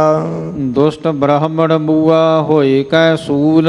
ਉਲਟ ਹੋਇਆ ਕਿ ਜਿਹੜਾ ਦੁਸ਼ਟ ਬ੍ਰਾਹਮਣ ਸੀ, ਮੂਆ ਮਰਿਆ ਹੋਏ ਕੈ ਸੂਲ, ਉਹਦੇ ਪੇਟ ਵਿੱਚ ਸੂਲ ਉੱਠੀ। ਇਸ ਗੱਲ ਦੀ ਗਵਾਹੀ ਸਤਿਗੁਰੂ ਜੀ ਨੇ ਪਾਵਨ ਉਚਾਰਨ ਕੀਤੇ ਸ਼ਬਦਾਂ ਵਿੱਚ ਦਿੱਤੀ ਹੈ ਕਿ ਇਕੱਲੀ ਇਤਿਹਾਸਕ ਸਾਖੀ ਨਹੀਂ, ਸਤਿਗੁਰੂ ਜੀ ਨੇ ਜੋ ਸ਼੍ਰੀ ਹਰਗੋਬਿੰਦ ਸਾਹਿਬ ਜੀ ਦੇ ਨਾਲ ਹੋਇਆ, ਜਿਸ ਤਰ੍ਹਾਂ ਸਰੀਰ ਦੇ ਉੱਤੇ ਚੇਚਕ ਦੇ ਦਾਣੇ ਨਿਕਲਣੇ, ਉਹਦਾ ਜ਼ਿਕਰ ਵੀ ਗੁਰਦੇਵ ਨੇ ਬਾਣੀ 'ਚ ਕੀਤਾ ਹੈ ਕਿ ਸੀਤਲਾ ਤੇ ਠਾਕ ਰਹਾਈ, ਕਿ ਸੀਤਲਾ ਤੋਂ ਅਕਾਲ ਪੁਰਖ ਗੁਰੂ ਨਾਨਕ ਸਾਹਿਬ ਜੀ ਨੇ ਆਪ ਬਚਾਇਆ। ਜੇ ਬ੍ਰਾਹਮਣ ਨੇ ਜ਼ਹਿਰ ਦੇ ਕੇ ਮਾਰਨ ਦਾ ਯਤਨ ਕੀਤਾ, ਇੱਥੇ ਵੀ ਗੁਰਦੇਵ ਨੇ ਇਹ ਪਾਵਨ ਸ਼ਬਦ ਉਚਾਰਨ ਕੀਤਾ, ਦੁਸ਼ਟ ਬ੍ਰਾਹਮਣ ਮੂਆ ਹੋਏ ਕੈ ਸੂਲ। ਜਿਸ ਤਰ੍ਹਾਂ ਕੁੱਤੇ ਦੇ ਪੇਟ ਵਿੱਚ ਸੂਲ ਉੱਠੀ, ਉਹ ਤੜਫ ਕੇ ਸਾਹਮਣੇ ਮਰਿਆ, ਉਸੇ ਤਰ੍ਹਾਂ ਇਹ ਜਿਹੜਾ ਬ੍ਰਾਹਮਣ ਸੀ, ਇਹਨੂੰ ਕੀਤੀ ਦਾ ਫਲ ਬਿਨਾਂ ਦੇਰੀ ਤੋਂ ਉੱਥੇ ਹੀ ਮਿਲ ਗਿਆ। ਇਹਦੇ ਪੇਟ ਵਿੱਚ ਵੀ ਸੂਲ ਉੱਠੀ, ਸਾਰਿਆਂ ਦੇ ਦੇਖਦਿਆਂ ਦੇਖਦਿਆਂ ਇਸ ਦੁਸ਼ਟ ਦੀ ਮੌਤ ਹੋਈ ਹੈ। ਹਰ ਜਨ ਰਾਖੇ ਪਾਰ ਬ੍ਰਹਮ ਆਪ। ਹਰੀ ਦੇ ਜਿਹੜੇ ਜਨ ਹਨ, ਦਾਸ ਹਨ, ਉਹਨਾਂ ਦੀ ਰੱਖਿਆ ਪਾਰ ਬ੍ਰਹਮ ਪਰਮੇਸ਼ਰ ਵਾਹਿਗੁਰੂ ਆਪ ਕਰਦੇ ਹਨ। ਪਾਪੀ ਮੂਆ ਗੁਰ ਪ੍ਰਤਾਪ, ਗੁਰੂ ਦੇ ਪ੍ਰਤਾਪ ਸਦਕਾ, ਗੁਰੂ ਨਾਨਕ ਸਾਹਿਬ ਜੀ ਦੇ ਪ੍ਰਤਾਪ ਸਦਕਾ ਇਹ ਜਿਹੜਾ ਪਾਪੀ ਸੀ, ਜਿਹਨੇ ਵੱਡਾ ਪਾਪ ਕੀਤਾ, ਇਸ ਨੂੰ ਇਹਦਾ ਫਲ ਮਿਲਿਆ। ਮੂਆ ਇਸੇ ਦੀ ਮੌਤ ਹੋਈ ਹੈ। ਰਹਾਓ ਵਿਸ਼ਰਾਮ ਦੇ ਕੇ ਬਖਸ਼ਿਸ਼ ਕਰਦੇ ਹਨ। ਆਪਣਾ ਖਸਮ ਜਨ ਆਪ ਧਿਆਇਆ। ਜਨ ਸੇਵਕਾਂ ਨੇ, ਦਾਸਾਂ ਨੇ ਆਪਣੇ ਖਸਮ ਮਾਲਕ ਨੂੰ ਆਪ ਧਿਆਉਣਾ ਕੀਤਾ ਹੈ। ਕਿਉਂਕਿ ਜਿਹੜੇ ਸੇਵਕ ਨੇ ਅਕਾਲ ਪੁਰਖ ਦੇ, ਉਹਨਾਂ ਨੂੰ ਹੋਰ ਕਿਸੇ ਦੀ ਟੇਕ ਨਹੀਂ, ਹੋਰ ਕਿਸੇ ਦੀ ਓਟ ਨਹੀਂ ਲੈਂਦੇ। ਇੱਕੋ ਇੱਕ ਅਕਾਲ ਪੁਰਖ ਵਾਹਿਗੁਰੂ ਦੇ ਚਰਨਾਂ ਦਾ ਧਿਆਨ ਧਾਰਦੇ। ਜਿਹੜਾ ਸੰਸਾਰ ਹੈ, ਕਿਸੇ ਨੂੰ ਕਿਸੇ ਦੇ ਉੱਤੇ ਮਾਣ ਹੁੰਦਾ, ਕਿਸੇ ਨੂੰ ਕਿਸੇ ਤੇ ਭਰੋਸਾ, ਪਰ ਜਿਹੜੇ ਅਕਾਲ ਪੁਰਖ ਦੇ ਜਨ ਨੇ ਉਹ ਪਰਮੇਸ਼ਰ ਤੇ ਭਰੋਸਾ ਰੱਖਦੇ। ਧੰਨ ਗੁਰੂ ਅਰਜਨ ਦੇਵ ਸਾਹਿਬ ਜੀ ਨੇ ਆਪ ਬਿਆਨ ਥਾਈਂ ਇਹ ਜ਼ਿਕਰ ਕੀਤਾ ਹੈ ਕਿ ਸਾਡੇ ਉੱਤੇ ਕਈ ਤਰ੍ਹਾਂ ਦੇ ਇਹਨਾਂ ਲੋਕਾਂ ਨੇ ਯਤਨ ਕਰਕੇ ਸਾਨੂੰ ਦੁੱਖ ਦੇਣਾ ਚਾਹਿਆ, ਪਰ ਸਾਡੀ ਰੱਖਿਆ ਗੁਰੂ ਨਾਨਕ ਸਾਹਿਬ ਨੇ ਕੀਤੀ, ਅਕਾਲ ਪੁਰਖ ਜੀ ਨੇ ਕੀਤੀ। ਫਿਰ ਜਦੋਂ ਸਿੱਖ ਸੰਗਤਾਂ ਨੇ ਪੁੱਛਿਆ ਕਿ ਮਹਾਰਾਜ ਤੁਹਾਨੂੰ ਕਿਹਦਾ ਆਸਰਾ ਹੈ, ਤੁਸੀਂ ਕਿਹਦੀ ਟੇਕ ਲੈਂਦੇ ਹੋ, ਤੇ ਸਤਿਗੁਰੂ ਜੀ ਨੇ ਇਹੋ ਬਚਨ ਕਹੇ, ਮੈਂ ਸਭ ਕੁਛ ਛੋੜ ਪ੍ਰਭ ਤੂੰ ਹੀ ਤੇ ਆਇਆ। ਮੈਂ ਸਾਰਿਆਂ ਦਾ ਆਸਰਾ ਛੱਡ ਕੇ ਇੱਕ ਅਕਾਲ ਪੁਰਖ ਦੇ ਚਰਨਾਂ ਦੀ ਟੇਕ ਲੈਣਾ। ਸੰਗਤ ਜੀ, ਜਿਹੜੇ ਪਰਮੇਸ਼ਰ ਦੇ ਚਰਨਾਂ ਦੇ ਆਸਰੇ ਨੂੰ ਤੱਕਦੇ ਨੇ ਨਾ, ਉਹਨਾਂ ਦੀ ਰੱਖਿਆ ਅਕਾਲ ਪੁਰਖ ਵਾਹਿਗੁਰੂ ਆਪ ਕਰਦੇ। ਕਿਉਂਕਿ ਜਦੋਂ ਬੰਦਾ ਬੰਦੇ ਨੂੰ ਆਪਣਾ ਸਹਾਰਾ ਮੰਨ ਕੇ ਤੁਰਦਾ ਹੈ, ਫਿਰ ਉਹਦੀ ਰੱਖਿਆ ਕਿੰਨਾ ਕੁ ਚਿਰ ਦੂਜਾ ਮਨੁੱਖ ਕਰ ਸਕਦਾ ਹੈ। ਉਹਨਾਂ ਕੁ ਚਿਰ ਕਰੇਗਾ ਜਿੰਨਾ ਚਿਰ ਉਹਦੇ ਕੋਲ ਕੋਈ ਤਾਕਤ ਹੈ, ਪਰ ਕੁਝ ਸਮੇਂ ਬਾਅਦ ਉਹ ਵੀ ਅਸਮਰੱਥ ਹੋ ਜਾਂਦਾ ਹੈ। ਇਸ ਲਈ ਸਤਿਗੁਰੂ ਜੀ ਨੇ ਕਿਹਾ, ਅਕਾਲ ਪੁਰਖ ਦੀ ਟੇਕ ਲਓ, ਦੇ ਚਰਨਾਂ ਦਾ ਉਟ ਆਸਰਾ ਤੁਸੀਂ ਵੀ ਲਓ, ਤੁਹਾਡੀ ਵੀ ਰੱਖਿਆ ਪਰਮੇਸ਼ਰ ਕਰਨਗੇ। ਪਰ ਮਨੁੱਖ ਜਿਹੜਾ ਹੈ ਇਹ ਬੇਸਬਰਾ ਅਕਾਲ ਪੁਰਖ ਦਾ ਦਰ ਛੱਡ ਕੇ ਥਾਂ ਥਾਂ 'ਤੇ ਭਟਕਦਾ ਹੈ। ਅਤੇ ਜੇ ਸੁੱਖ ਲੈਣੇ ਨੇ, ਸੁੱਖਾਂ ਦਾ ਦਾਤਾ ਤੇ ਪਰਮੇਸ਼ਰ ਹੀ ਹੈ ਨਾ। ਜਦੋਂ ਪਰਮੇਸ਼ਰ ਤੋਂ ਦੂਰ ਜਾਵਾਂਗੇ, ਹੋਰ ਆਸਰੇ ਤੱਕਾਂਗੇ, ਅਤੇ ਫਿਰ ਦੋਸ਼ ਆ ਕੇ ਦਈਏ ਅਕਾਲ ਪੁਰਖ ਨੂੰ ਕਿ ਅਰਦਾਸਾਂ ਬਹੁਤ ਕੀਤੀਆਂ ਸੀ ਤੁਹਾਡੇ ਚਰਨਾਂ ਵਿੱਚ, ਪਰ ਤੁਸੀਂ ਸਾਡੀ ਸੁਣੀ ਨਹੀਂ। ਅਤੇ ਮਹਾਰਾਜ ਦੇ ਪਾਵਨ ਬਚਨ ਹਨ ਭਗਤ ਜੀ ਦੇ ਕਿ ਜਿਹੜੇ ਰੱਬ ਦੇ ਪਿਆਰੇ ਨੇ, ਕਿਸੇ ਤਰ੍ਹਾਂ ਦਾ ਵੀ ਸਮਾਂ ਬਣੇ, ਉਹ ਅਕਾਲ ਪੁਰਖ ਦਾ ਦਰ ਛੱਡ ਕੇ ਥਾਂ ਥਾਂ ਦੇ ਮੁਥਾਜ ਨਹੀਂ ਬਣਦੇ। ਬਾਬਾ ਫਰੀਦ ਸਾਹਿਬ ਨੇ ਤਾਂ ਇੱਥੋਂ ਤੱਕ ਬਚਨ ਕਹੇ ਨੇ ਕਿ ਇਹਦੇ ਨਾਲੋਂ ਚੰਗਾ ਕਿ ਮੇਰੇ ਪ੍ਰਾਣੀ ਸਰੀਰ 'ਚੋਂ ਨਿਕਲ ਜਾਣ ਜਦੋਂ ਮੈਂ ਤੇਰਾ ਦਰ ਛੱਡ ਕੇ ਹੋਰ ਪਾਸੇ ਜਾਵਾਂ। ਇਸ ਲਈ ਗੁਰੂ ਅਰਜਨ ਦੇਵ ਸਾਹਿਬ ਸੱਚੇ ਪਾਤਸ਼ਾਹ ਇੱਥੇ ਬਖਸ਼ਿਸ਼ ਕਰਦੇ ਨੇ, ਆਪਣਾ ਖਸਮ ਜਨ ਆਪ ਧਿਆਇਆ। ਜਨ ਕਹਿਣਾ ਸੌਖਾ ਹੈ, ਦਾਸ ਕਹਿਣਾ ਸੌਖਾ ਹੈ, ਪਰ ਦਾਸ ਬਣਨਾ ਬਹੁਤ ਔਖਾ। ਭਗਤ ਕਬੀਰ ਸਾਹਿਬ ਜੀ ਦੇ ਬਚਨ ਪੜ੍ਹਦੇ ਹਾਂ, ਉੱਥੇ ਉਹਨਾਂ ਨੇ ਜਨ ਦੀ ਡੈਫੀਨੇਸ਼ਨ ਦਿੱਤੀ ਹੈ ਕਿ ਹਰੀ ਦਾ ਜਨ ਕੈਸਾ ਹੁੰਦਾ ਹੈ। ਮਹਾਰਾਜ ਕਹਿੰਦੇ ਹਨ ਬਾਬਾ ਕਬੀਰ ਸਾਹਿਬ ਜੀ ਕਿ ਹਰੀ ਦਾ ਜਨ ਤੇ ਹਰੀ ਵਰਗਾ ਹੀ ਸ਼ੋਭਦਾ ਹੈ ਨਾ। ਜਿਸ ਤਰ੍ਹਾਂ ਹਰੀ ਵਿੱਚ ਗੁਣ ਨੇ, ਉਸ ਤਰ੍ਹਾਂ ਹਰੀ ਦੇ ਜਨ ਵਿੱਚ, ਦਾਸ ਵਿੱਚ ਗੁਣ ਹੁੰਦੇ ਨੇ। ਅਤੇ ਫਿਰ ਪਾਣੀ ਦੀ ਬੂੰਦ ਪਾਣੀ ਹੀ ਕਹਾਉਂਦੀ ਹੈ, ਪਾਣੀ ਵਿੱਚ ਪੈ ਕੇ ਪਾਣੀ ਦਾ ਹੀ ਰੂਪ ਹੋ ਜਾਂਦੀ ਹੈ। ਇਸੇ ਤਰ੍ਹਾਂ ਹਰੀ ਦੇ ਜਨ ਦਿਖਦੇ ਭਾਵੇਂ ਸਰੀਰ ਕਰਕੇ ਵੱਖਰੇ ਨੇ, ਪਰ ਹਰੀ ਦੇ ਜਨਾਂ ਨੂੰ ਹਰੀ 'ਤੇ ਭਰੋਸਾ ਹੋਣ ਕਰਕੇ ਉਹਦਾ ਨਾਮ ਜਪਦਿਆਂ ਉਹਦਾ ਹੀ ਰੂਪ ਹੋ ਜਾਂਦੇ ਨੇ।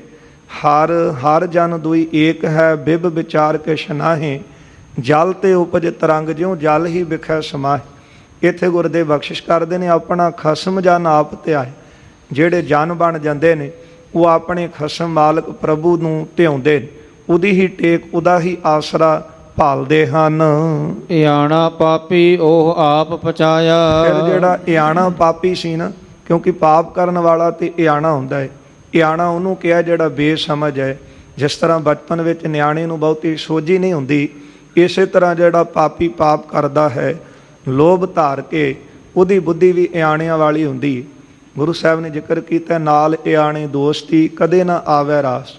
ਇਆਣਾ ਜਿਹੜਾ ਅਣਜਾਣ, ਜਿਹੜਾ ਸੋਚਦਾ ਹੈ ਕਿ ਮੈਂ ਇਹ ਕੰਮ ਕਰਾਂਗਾ ਅਤੇ ਮੇਰੇ ਕੰਮ ਕਰਨ ਦੇ ਨਾਲ ਮੈਨੂੰ ਇਹਦੇ ਵਿੱਚ ਬੜੀ ਵੱਡੀ ਪ੍ਰਾਪਤੀ ਹੋ ਜਾਵੇ, ਪਰ ਅਣਜਾਣ ਹੁੰਦਾ ਹੈ। ਇਆਣਾ ਪਾਪੀ ਉਹ ਆਪ ਪਚਾਇਆ। ਉਸ ਇਆਣੇ ਅਣਜਾਣ ਪਾਪੀ ਨੂੰ ਫਿਰ ਅਕਾਲ ਪੁਰਖ ਆਪ ਹੀ ਖਤਮ ਕਰਦੇ ਹਨ। ਪ੍ਰਭ ਮਾਤ ਪਿਤਾ ਆਪਣੇ ਦਾਸ ਕਾ ਰਖਵਾਲਾ। ਉਹ ਪ੍ਰਭੂ ਆਪਣੇ ਦਾਸਾਂ ਦੀ ਰੱਖਿਆ ਕਿਸ ਤਰ੍ਹਾਂ ਕਰਦਾ, ਜਿਸ ਤਰ੍ਹਾਂ ਮਾਤਾ ਪਿਤਾ ਆਪਣੇ ਬੱਚੇ ਦੀ ਸੰਭਾਲ ਕਰਦੇ। ਮਾਂ ਨੂੰ ਆਪਣਾ ਪੁੱਤ ਬੜਾ ਲਾਡਲਾ ਹੁੰਦਾ ਹੈ, ਆਪਣੇ ਤੋਂ ਦੂਰ ਇੱਕ ਖਿੰਨ ਨਹੀਂ ਉਹਨੂੰ ਕਰਦੀ। ਇਸੇ ਤਰ੍ਹਾਂ ਅਕਾਲ ਪੁਰਖ ਆਪਣੇ ਦਾਸਾਂ ਤੋਂ ਦੂਰ ਨਹੀਂ ਹਨ। ਜਿਸ ਤਰ੍ਹਾਂ ਕਿਸੇ ਰਾਜੇ ਨੇ ਪੁੱਛਿਆ ਮਹਾਂਪੁਰਖਾਂ ਤੋਂ, ਕਮਾਈ ਵਾਲੇ ਸਾਧੂ ਤੋਂ, ਕਹਿਣ ਲੱਗੇ ਕਿ ਮੈਂ ਸੁਣਿਆ ਹੈ ਤੁਹਾਡੇ ਕੋਲੋਂ ਕਿ ਮੇਰੇ ਕੋਲ ਜਿਸ ਤਰ੍ਹਾਂ ਫੌਜਾਂ ਨੇ ਅਤੇ ਜਦੋਂ ਕਿਤੇ ਲੋੜ ਪੈਂਦੀ ਹੈ ਤਾਂ ਮੈਂ ਆਪਣੀਆਂ ਕੋਈ ਮੰਤਰੀ ਭੇਜ ਦੇਣਾ, ਫੌਜਾਂ ਭੇਜ ਦੇਣਾ, ਪਰ ਤੁਸੀਂ ਕਹਿੰਦੇ ਹੋ ਕਿ ਜਦੋਂ ਪਰਮਾਤਮਾ ਦੇ ਪਿਆਰਿਆਂ ਨੂੰ, ਦਾਸਾਂ ਨੂੰ ਕਿਸੇ ਤਰ੍ਹਾਂ ਦੀ ਕੋਈ ਮੁਸ਼ਕਲ ਉਹਨਾਂ 'ਤੇ ਆਉਂਦੀ ਹੈ ਤਾਂ ਉਹ ਪ੍ਰਭੂ ਆਪ ਉਹਨਾਂ ਦੀ ਰੱਖਿਆ ਲਈ ਜਾਂਦੇ। ਇਹ ਕਿਸ ਤਰ੍ਹਾਂ ਹੋ ਸਕਦਾ ਹੈ? ਰੱਬ ਕੋਲ ਮੰਤਰੀ ਨਹੀਂ, ਉਹਦੇ ਕੋਲ ਫੌਜਾਂ ਨਹੀਂ। ਉਹ ਮਹਾਂਪੁਰਖਾਂ ਨੇ ਉਹ ਸੰਭਾਸ ਕੇ ਟਾਲਤਾ, ਕਹਿੰਦੇ ਇਹਦਾ ਜਵਾਬ ਤੈਨੂੰ ਫੇਰ ਦੇਵਾਂਗੇ। ਅਗਲੇ ਦਿਨ ਰਾਜੇ ਦੀ ਸਭਾ ਲੱਗੀ ਬਾਹਰ ਨਦੀ ਦੇ ਕੰਢੇ ਦੇ ਉੱਤੇ, ਅਤੇ ਉਸ ਵੇਲੇ ਬਾਹਰ ਜਿਸ ਦੇ ਵਿੱਚ ਉਹ ਨਹਾਉਂਦਾ ਸੀ ਉਸ ਦੇ ਕੰਢੇ 'ਤੇ ਸਭਾ ਲਾਈ ਰਾਜੇ ਨੇ। ਅਤੇ ਜਿਹੜੇ ਉਹ ਕਮਾਈ ਵਾਲੇ ਸਾਧੂ ਸਨ, ਜਿਹੜੀ ਰਾਜੇ ਦੀ ਦਾਸੀ ਸੀ, ਗੋਲੀ ਸੀ, ਉਹਨੂੰ ਕਹਿ ਕੇ ਸਮਝਾ ਦਿੱਤਾ। ਅਤੇ ਇੱਕ ਜਿਹੜਾ ਪੁਤਲਾ ਸੀ ਲੱਕੜ ਦਾ, ਉਹਨੂੰ ਰਾਜੇ ਦੇ ਬੱਚਿਆਂ ਵਾਲੇ ਵਸਤਰ ਪਵਾ ਕੇ ਅਤੇ ਉੱਥੇ ਮੰਗਵਾਇਆ। ਫਿਰ ਸਾਰਿਆਂ ਦੇ ਦੇਖਦਿਆਂ ਦੇਖਦਿਆਂ ਆਪਣੇ ਹੱਥਾਂ ਵਿੱਚ ਉਸ ਬਾਲਕ ਨੂੰ ਲਿਆ, ਜਿਹੜਾ ਲੱਕੜ ਦਾ ਪੁਤਲਾ ਸੀ, ਜਿਹਨੂੰ ਵਸਤਰ ਰਾਜਿਆਂ ਦੇ ਪੁੱਤਰ ਵਾਲੇ ਪਹਿਨਾਏ ਸਨ। ਉਸ ਵੇਲੇ ਰਾਜਾ ਦੇਖ ਕੇ ਬੜਾ ਪ੍ਰਸੰਨ ਹੋਇਆ। ਉਹਨਾਂ ਨੇ ਕੁਝ ਸਮਾਂ ਉਹਨੂੰ ਖਿਡਾਇਆ ਅਤੇ ਫਿਰ ਵਗਾ ਕੇ ਪਾਣੀ ਵਿੱਚ ਸੁੱਟਿਆ। ਰਾਜੇ ਨੇ ਆ ਨਾ ਦੇਖਿਆ, ਤਾ ਨਾ ਦੇਖਿਆ, ਉਸੇ ਵੇਲੇ ਉੱਠ ਕੇ ਆਪਣੇ ਕੀਮਤੀ ਵਸਤਰਾਂ ਸਮੇਤ ਛਾਲ ਮਾਰੀ। ਜਦੋਂ ਉਸ ਬਾਲਕ ਨੂੰ ਫੜਿਆ, ਦੇਖਿਆ ਉਹ ਤਾਂ ਪੁਤਲਾ ਸੀ, ਬੜਾ ਸ਼ਰਮਿੰਦਾ ਹੋਇਆ, ਬਾਹਰ ਆ ਗਿਆ। ਕਹਿਣ ਲੱਗਾ ਇਹ ਕਿਸ ਤਰ੍ਹਾਂ ਦਾ ਮਜ਼ਾਕ ਹੈ? ਉਹ ਕਹਿਣ ਲੱਗੇ ਰਾਜਨ, ਮਜ਼ਾਕ ਨਹੀਂ, ਤੇਰੇ ਕੀਤੇ ਪ੍ਰਸ਼ਨ ਦਾ ਇਹ ਉੱਤਰ ਹੈ। ਕਹਿੰਦਾ ਇਹ ਕੀ? ਮੈਂ ਸਮਝਿਆ ਨਹੀਂ। ਕਹਿੰਦੇ ਕੱਲ੍ਹ ਤੂੰ ਪੁੱਛਿਆ ਸੀ ਕਿ ਜਿਹੜਾ ਪਰਮਾਤਮਾ ਹੈ ਉਹਦੇ ਕੋਲ ਮੰਤਰੀ, ਵਜ਼ੀਰ, ਸਿਪਾਹੀ ਨਹੀਂ। ਮੇਰੀ ਪ੍ਰਜਾ ਦੇ ਉੱਤੇ ਜਦ ਵਿਪਤਾ ਆਉਂਦੀ ਹੈ ਤਾਂ ਮੈਂ ਆਪਣੀਆਂ ਫੌਜਾਂ ਭੇਜਦਾ, ਮੈਂ ਆਪ ਨਹੀਂ ਜਾਂਦਾ। ਕਹਿਣ ਲੱਗੇ ਅੱਜ ਤੇਰੀਆਂ ਫੌਜਾਂ, ਮੰਤਰੀ ਕਿੱਥੇ ਸਨ? ਕਹਿਣ ਲੱਗਾ ਕਿ ਮੈਂ ਮੋਹ ਦਾ ਇੰਨਾ ਵੱਜਾ ਸੀ ਕਿ ਮੈਨੂੰ ਭੁੱਲ ਹੀ ਗਿਆ ਕਿ ਮੇਰੇ ਮੰਤਰੀ, ਮੇਰੇ ਸਿਪਾਹੀ, ਮੇਰੀਆਂ ਫੌਜਾਂ ਕਿੱਥੇ ਨੇ, ਅਤੇ ਮੈਨੂੰ ਆਪਣਾ ਪੁੱਤਰ ਸਮਝਿਆ ਅਤੇ ਮੈਂ ਤਾਂ ਛਾਲ ਮਾਰੀ ਸੀ। ਕਹਿੰਦੇ ਬਸ ਇਹ ਤੇਰੇ ਪ੍ਰਸ਼ਨ ਦਾ ਉੱਤਰ ਹੀ। ਅਕਾਲ ਪੁਰਖ ਪਰਮਾਤਮਾ ਵੀ ਆਪਣੇ ਪਿਆਰਿਆਂ ਦੀ ਰੱਖਿਆ ਇਸ ਤਰ੍ਹਾਂ ਕਰਦੇ ਨੇ ਜਿਸ ਤਰ੍ਹਾਂ ਮਾਂ ਬਾਪ ਆਪਣੇ ਬੱਚਿਆਂ ਨਾਲ ਮੋਹ ਕਰਦੇ। ਇੱਥੇ ਗੁਰੂ ਅਰਜਨ ਦੇਵ ਸਾਹਿਬ ਸੱਚੇ ਪਾਤਸ਼ਾਹ ਨੇ ਬਚਨ ਕੀਤੇ ਨੇ, ਪ੍ਰਭ ਮਾਤ ਪਿਤਾ ਆਪਣੇ ਦਾਸ ਕਾ ਰਖਵਾਲਾ। ਜਿਸ ਤਰ੍ਹਾਂ ਮਾਂ ਬਾਪ ਨੂੰ ਆਪਣਾ ਬੱਚਾ ਪਿਆਰਾ ਹੁੰਦਾ ਹੈ ਨਾ, ਇਸ ਤਰ੍ਹਾਂ ਅਕਾਲ ਪੁਰਖ ਦੇ ਜਿਹੜੇ ਦਾਸ ਬਣ ਜਾਂਦੇ ਨੇ, ਜਿਨ੍ਹਾਂ ਨੂੰ ਪਰਮਾਤਮਾ ਦੀ ਟੇਕ ਉਹਦਾ ਹੀ ਆਸਰਾ ਹੁੰਦਾ ਹੈ, ਉਹਨਾਂ ਦੀ ਫਿਰ ਰੱਖਿਆ ਉਹ ਮਾਂ ਬਾਪ ਬਣ ਕੇ ਕਰਦੇ ਹਨ। ਨਿੰਦਕ ਕਾ ਮਾਥਾ ਈਹਾ ਊਹਾ ਕਾਲਾ। ਜਿਹੜਾ ਨਿੰਦਕ ਹੈ, ਵੱਡਾ ਪਾਪੀ ਹੈ, ਉਸ ਦਾ ਮੱਥਾ ਇਸ ਲੋਕ ਵਿੱਚ ਵੀ ਅਤੇ ਪਰਲੋਕ ਵਿੱਚ ਵੀ ਕਾਲਾ ਹੁੰਦਾ ਹੈ। ਕਿਉਂਕਿ ਸਭ ਤੋਂ ਵੱਡੀ ਜਿਹੜੀ ਰੋਗ ਜਿਹੜਾ ਹੈ ਉਹ ਬਾਣੀ ਵਿੱਚ ਸਤਿਗੁਰੂ ਜੀ ਨੇ ਨਿੰਦਾ ਨੂੰ ਦੱਸਿਆ ਹੈ। ਨਿੰਦਾ ਭਲੀ ਕਿਸੈ ਕੀ ਨਾਹੀ। ਅਤੇ ਮਹਾਰਾਜ ਬਚਨ ਕਰਦੇ ਨੇ, ਔਖਦ ਸਭੇ ਕੀਤਿਆਂ ਨਿੰਦਕ ਕਾ ਦਾਰੂ ਨਾਹੀ। ਸਾਰੇ ਰੋਗਾਂ ਦੀ ਔਸ਼ਧੀ ਹੈ। ਇੱਥੋਂ ਤੱਕ ਕਿ ਹਉਮੈ ਵੱਡਾ ਰੋਗ ਹੈ, ਪਰ ਇਹਦੀ ਵੀ ਔਸ਼ਧੀ ਦਵਾਈ ਹੈ, ਦਾਰੂ ਪੀਏ ਸਮਾਹੀ। ਪਰ ਨਿੰਦਕ ਦੀ ਔਸ਼ਧੀ ਕੋਈ ਨਹੀਂ। ਨਿੰਦਕ ਦਾ ਇਸ ਲੋਕ ਵਿੱਚ ਵੀ ਅਤੇ ਪਰਲੋਕ ਵਿੱਚ ਵੀ ਮੁੱਖ ਕਾਲਾ ਹੁੰਦਾ ਹੈ। ਜਨ ਨਾਨਕ ਕੀ ਪਰਮੇਸ਼ਰ ਸੁਣੀ ਅਰਦਾਸ। ਜਨਾਂ ਦੀ, ਦਾਸਾਂ ਦੀ, ਸੇਵਕਾਂ ਦੀ ਪਰਮਾਤਮਾ ਵਾਹਿਗੁਰੂ ਜੀ ਨੇ ਅਰਦਾਸ ਸੁਣੀ ਹੈ। ਮਲੇਸ਼ ਪਾਪੀ ਪਚਿਆ ਭਇਆ ਨਿਰਾਸ। ਜਿਹੜਾ ਇਹ ਮਲੇਸ਼ ਪਾਪੀ ਸੀ ਨਾ, ਇਹ ਪਚਿਆ, ਮਰਿਆ, ਭਇਆ ਨਿਰਾਸ਼ ਹੋ ਕੇ ਮਰਿਆ ਹੈ। ਆਸ ਕੀ ਸੀ ਇਹਦੀ ਕਿ ਮੈਂ ਜਿਹੜਾ ਵਿਹੋ ਹੈ ਦਹੀਂ ਵਿੱਚ ਪਾ ਕੇ ਅਤੇ ਬਾਲ ਸ਼੍ਰੀ ਹਰਗੋਬਿੰਦ ਸਾਹਿਬ ਨੂੰ ਦੇਵਾਂਗਾ, ਉਹ ਜ਼ਹਿਰ ਵਾਲਾ ਦਹੀਂ ਪੀਣਗੇ ਅਤੇ ਉਹ ਖਤਮ ਹੋ ਜਾਣਗੇ, ਮੌਤ ਹੋ ਜਾਵੇਗੀ। ਪਰ ਨਿਰਾਸ਼ ਹੋਇਆ ਉਲਟਾ ਹੀ। ਇਸ ਕਰਕੇ ਗੁਰਦੇਵ ਕਹਿੰਦੇ ਨੇ ਮਲੇਸ਼ ਪਾਪੀ ਪਚਿਆ। ਇਹ ਜਿਹੜਾ ਮਲੇਸ਼ ਪਾਪੀ ਸੀ ਮਰਿਆ, ਭਇਆ ਨਿਰਾਸ ਹੋ ਕੇ ਦੀ ਮੌਤ ਹੋਈ ਹੈ। ਕਬੇਤ ਪਾਪੀ ਤਿਜ ਮਰਿਓ ਸੂਰ ਕਰਿਓ ਈਸ਼ ਮਹਾਰਾਜ। ਵੱਡਾ ਪਾਪੀ ਮਰਿਆ, ਇਸ ਦੇ ਪੇਟ ਵਿੱਚ ਜਿਹੜੀ ਸੂਲ ਸੀ ਉਹ ਅਕਾਲ ਪੁਰਖ ਨੇ ਆਪ ਹੀ ਦਿੱਤੀ। ਹੁਣ ਬਚਨ ਗੁਰੂ ਅਰਜਨ ਦੇਵ ਸਾਹਿਬ ਜੀ ਦੇ ਹੋਏ, ਪਰ ਸਤਿਗੁਰੂ ਜੀ ਇਹਦੇ 'ਤੇ ਇੰਨੇ ਨਿਰਾਸ਼ ਸਨ ਕਿਉਂਕਿ ਇਹ ਦਹੀਂ ਜ਼ਹਿਰ ਵਾਲਾ ਪੀਣ ਕਰਕੇ ਜਿਸ ਤਰ੍ਹਾਂ ਕੂਕਰ ਦੀ ਮੌਤ ਹੋਈ, ਉਹ ਤੜਫਿਆ। ਅਤੇ ਫਿਰ ਰੱਬ ਦੇ ਪਿਆਰਿਆਂ ਦੀ ਸੁਣਨ ਵਾਲਾ ਉਹ ਅਕਾਲ ਪੁਰਖ ਆਪ ਹੁੰਦਾ ਹੈ। ਉਹ ਜਿਹੜੇ ਬਚਨ ਕਰਦੇ ਨੇ ਤਤਕਾਲ ਉਹਨਾਂ ਦੇ ਉਹ ਬਚਨ ਪੂਰੇ ਹੋ ਜਾਂਦੇ ਨੇ। ਉਹਨਾਂ ਦਾ ਕਿਆ ਦਰਗਾਹ ਵਿੱਚ ਚੱਲਦਾ ਹੈ ਨਾ। ਇਸ ਲਈ ਜਿਹੜੇ ਬਚਨ ਗੁਰੂ ਸਾਹਿਬ ਜੀ ਨੇ ਕਹੇ ਸਨ, ਉਹਨਾਂ ਬਚਨਾਂ ਦੇ ਸਦਕਾ ਅਕਾਲ ਪੁਰਖ ਵਾਹਿਗੁਰੂ ਨੇ ਇਹਨੂੰ ਕੀਤੀ ਦੀ ਸਜ਼ਾ ਦਿੱਤੀ ਹੈ। ਭਰਿਓ ਫਲ ਭਰਿਓ ਦੁੱਖ ਜੀਵ ਕੀ ਹਾਨ ਕੀਨ। ਭਰਿਓ ਫਲ ਭਰਿਓ ਦੁੱਖ। ਕੀ ਫਲ ਮਿਲਿਆ? ਦੁੱਖ ਹੀ ਫਲ ਮਿਲਿਆ ਨਾ। ਜੇ ਫਲ ਬੀਜਿਆ ਹੀ ਬੀਜ ਇਸ ਦਾ ਦੁੱਖ ਸੀ ਤੇ ਫਿਰ ਆਸ ਮਤ ਰੱਖੀਏ ਕਿ ਸਾਨੂੰ ਇਹਦੇ ਬਦਲੇ ਸੁੱਖ ਮਿਲੇਗਾ। ਬਾਬਾ ਫਰੀਦ ਸਾਹਿਬ ਦੇ ਬਚਨ ਪੜ੍ਹਦੇ ਆ ਨਾ, ਫਰੀਦਾ ਲੋੜੈ ਦਾਖ ਬਜੋਰੀਆਂ ਕੱਕਰ ਬੀਜੈ ਜੱਟ, ਹੰਡਾ ਉਨਕ ਤਾਇੰਦਾ ਪੈਦਾ ਲੋੜੈ ਪੱਟ। ਬਾਬਾ ਫਰੀਦ ਸਾਹਿਬ ਕਹਿੰਦੇ ਨੇ ਕਿ ਬੀਜਦਾ ਤੇ ਤੂੰ ਪਿਆ ਕਿੱਕਰ, ਭਾਲਦਾ ਕੀ ਹੈ ਬਜੌਰ ਦੇਸ਼ ਦੀਆਂ ਦਾਖਾਂ, ਕੱਤ ਦਾ ਤੇ ਉਹਨ ਪਿਆ ਭਾਲਦਾ ਰੇਸ਼ਮ ਹੈ, ਉਹ ਕਿਸ ਤਰ੍ਹਾਂ ਸਕਦਾ ਹੈ। ਬੀਜੇ ਤਾਂ ਬਿੱਖ ਜਿਹੜੇ ਸੀ ਜ਼ਹਿਰ ਵਾਲੇ ਬੀਜ, ਤੇ ਭਾਲਦਾ ਹੈ ਕਿ ਮੇਰੇ ਜੀਵਨ ਵਿੱਚ ਸੁੱਖ ਆਵੇ, ਕਿਸ ਤਰ੍ਹਾਂ ਆ ਸਕਦਾ। ਜੇ ਕਿਸੇ ਨੂੰ ਸੁੱਖ ਦਿੱਤਾ ਹੋਵੇ ਤੇ ਫੇਰ ਹੀ ਜੀਵਨ ਸੁਖੀ ਹੋ ਸਕਦਾ ਹੈ ਨਾ। ਤੇ ਜੇ ਅੱਜ ਤੱਕ ਕਿਸੇ ਨੂੰ ਸੁੱਖ ਦਿੱਤਾ ਹੀ ਨਹੀਂ, ਦੁੱਖ ਹੀ ਦਿੱਤੇ ਨੇ, ਤੇ ਦੁੱਖਾਂ ਦਾ ਫਿਰ ਫਲ ਮਿਲਣਾ ਕੀ ਸੀ? ਦੁੱਖ ਹੀ ਤਾਂ ਮਿਲਣੇ ਸੀ।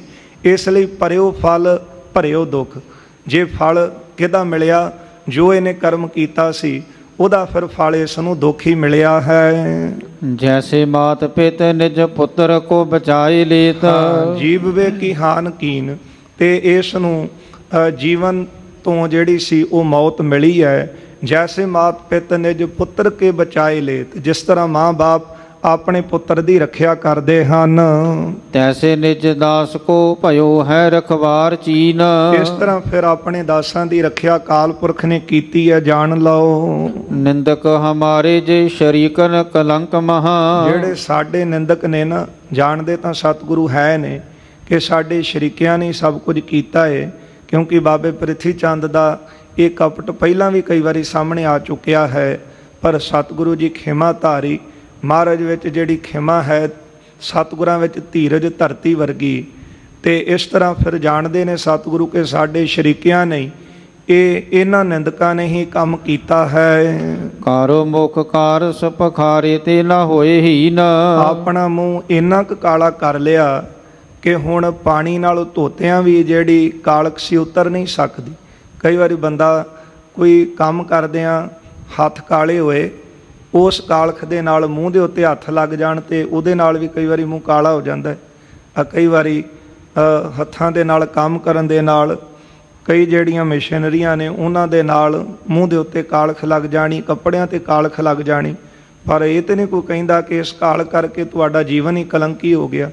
ਤੇ ਕਈ ਵਾਰੀ ਬੰਦਾ ਸਰੀਰ ਕਰਕੇ ਬੜਾ ਸੁੰਦਰ ਹੈ, ਉਹਦੇ ਸਰੀਰ ਦੇ ਉੱਤੇ ਕੱਪੜੇ ਵੀ ਬੜੇ ਸੋਹਣੇ ਨੇ, ਪਰ ਉਹਦੇ ਕਈ ਵਾਰੀ ਕਰਮ ਹੀ ਇੰਨੇ ਮਾੜੇ ਉਹਦੇ ਕੋਲ ਹੋ ਜਾਂਦੇ ਨੇ ਕਿ ਲੋਕ ਕਹਿੰਦੇ ਹਨ ਕਿ ਇਹ ਮਾੜਾ ਕੰਮ ਕਰਕੇ ਨੇ ਕਲੰਕ ਲਵਾ ਲਿਆ।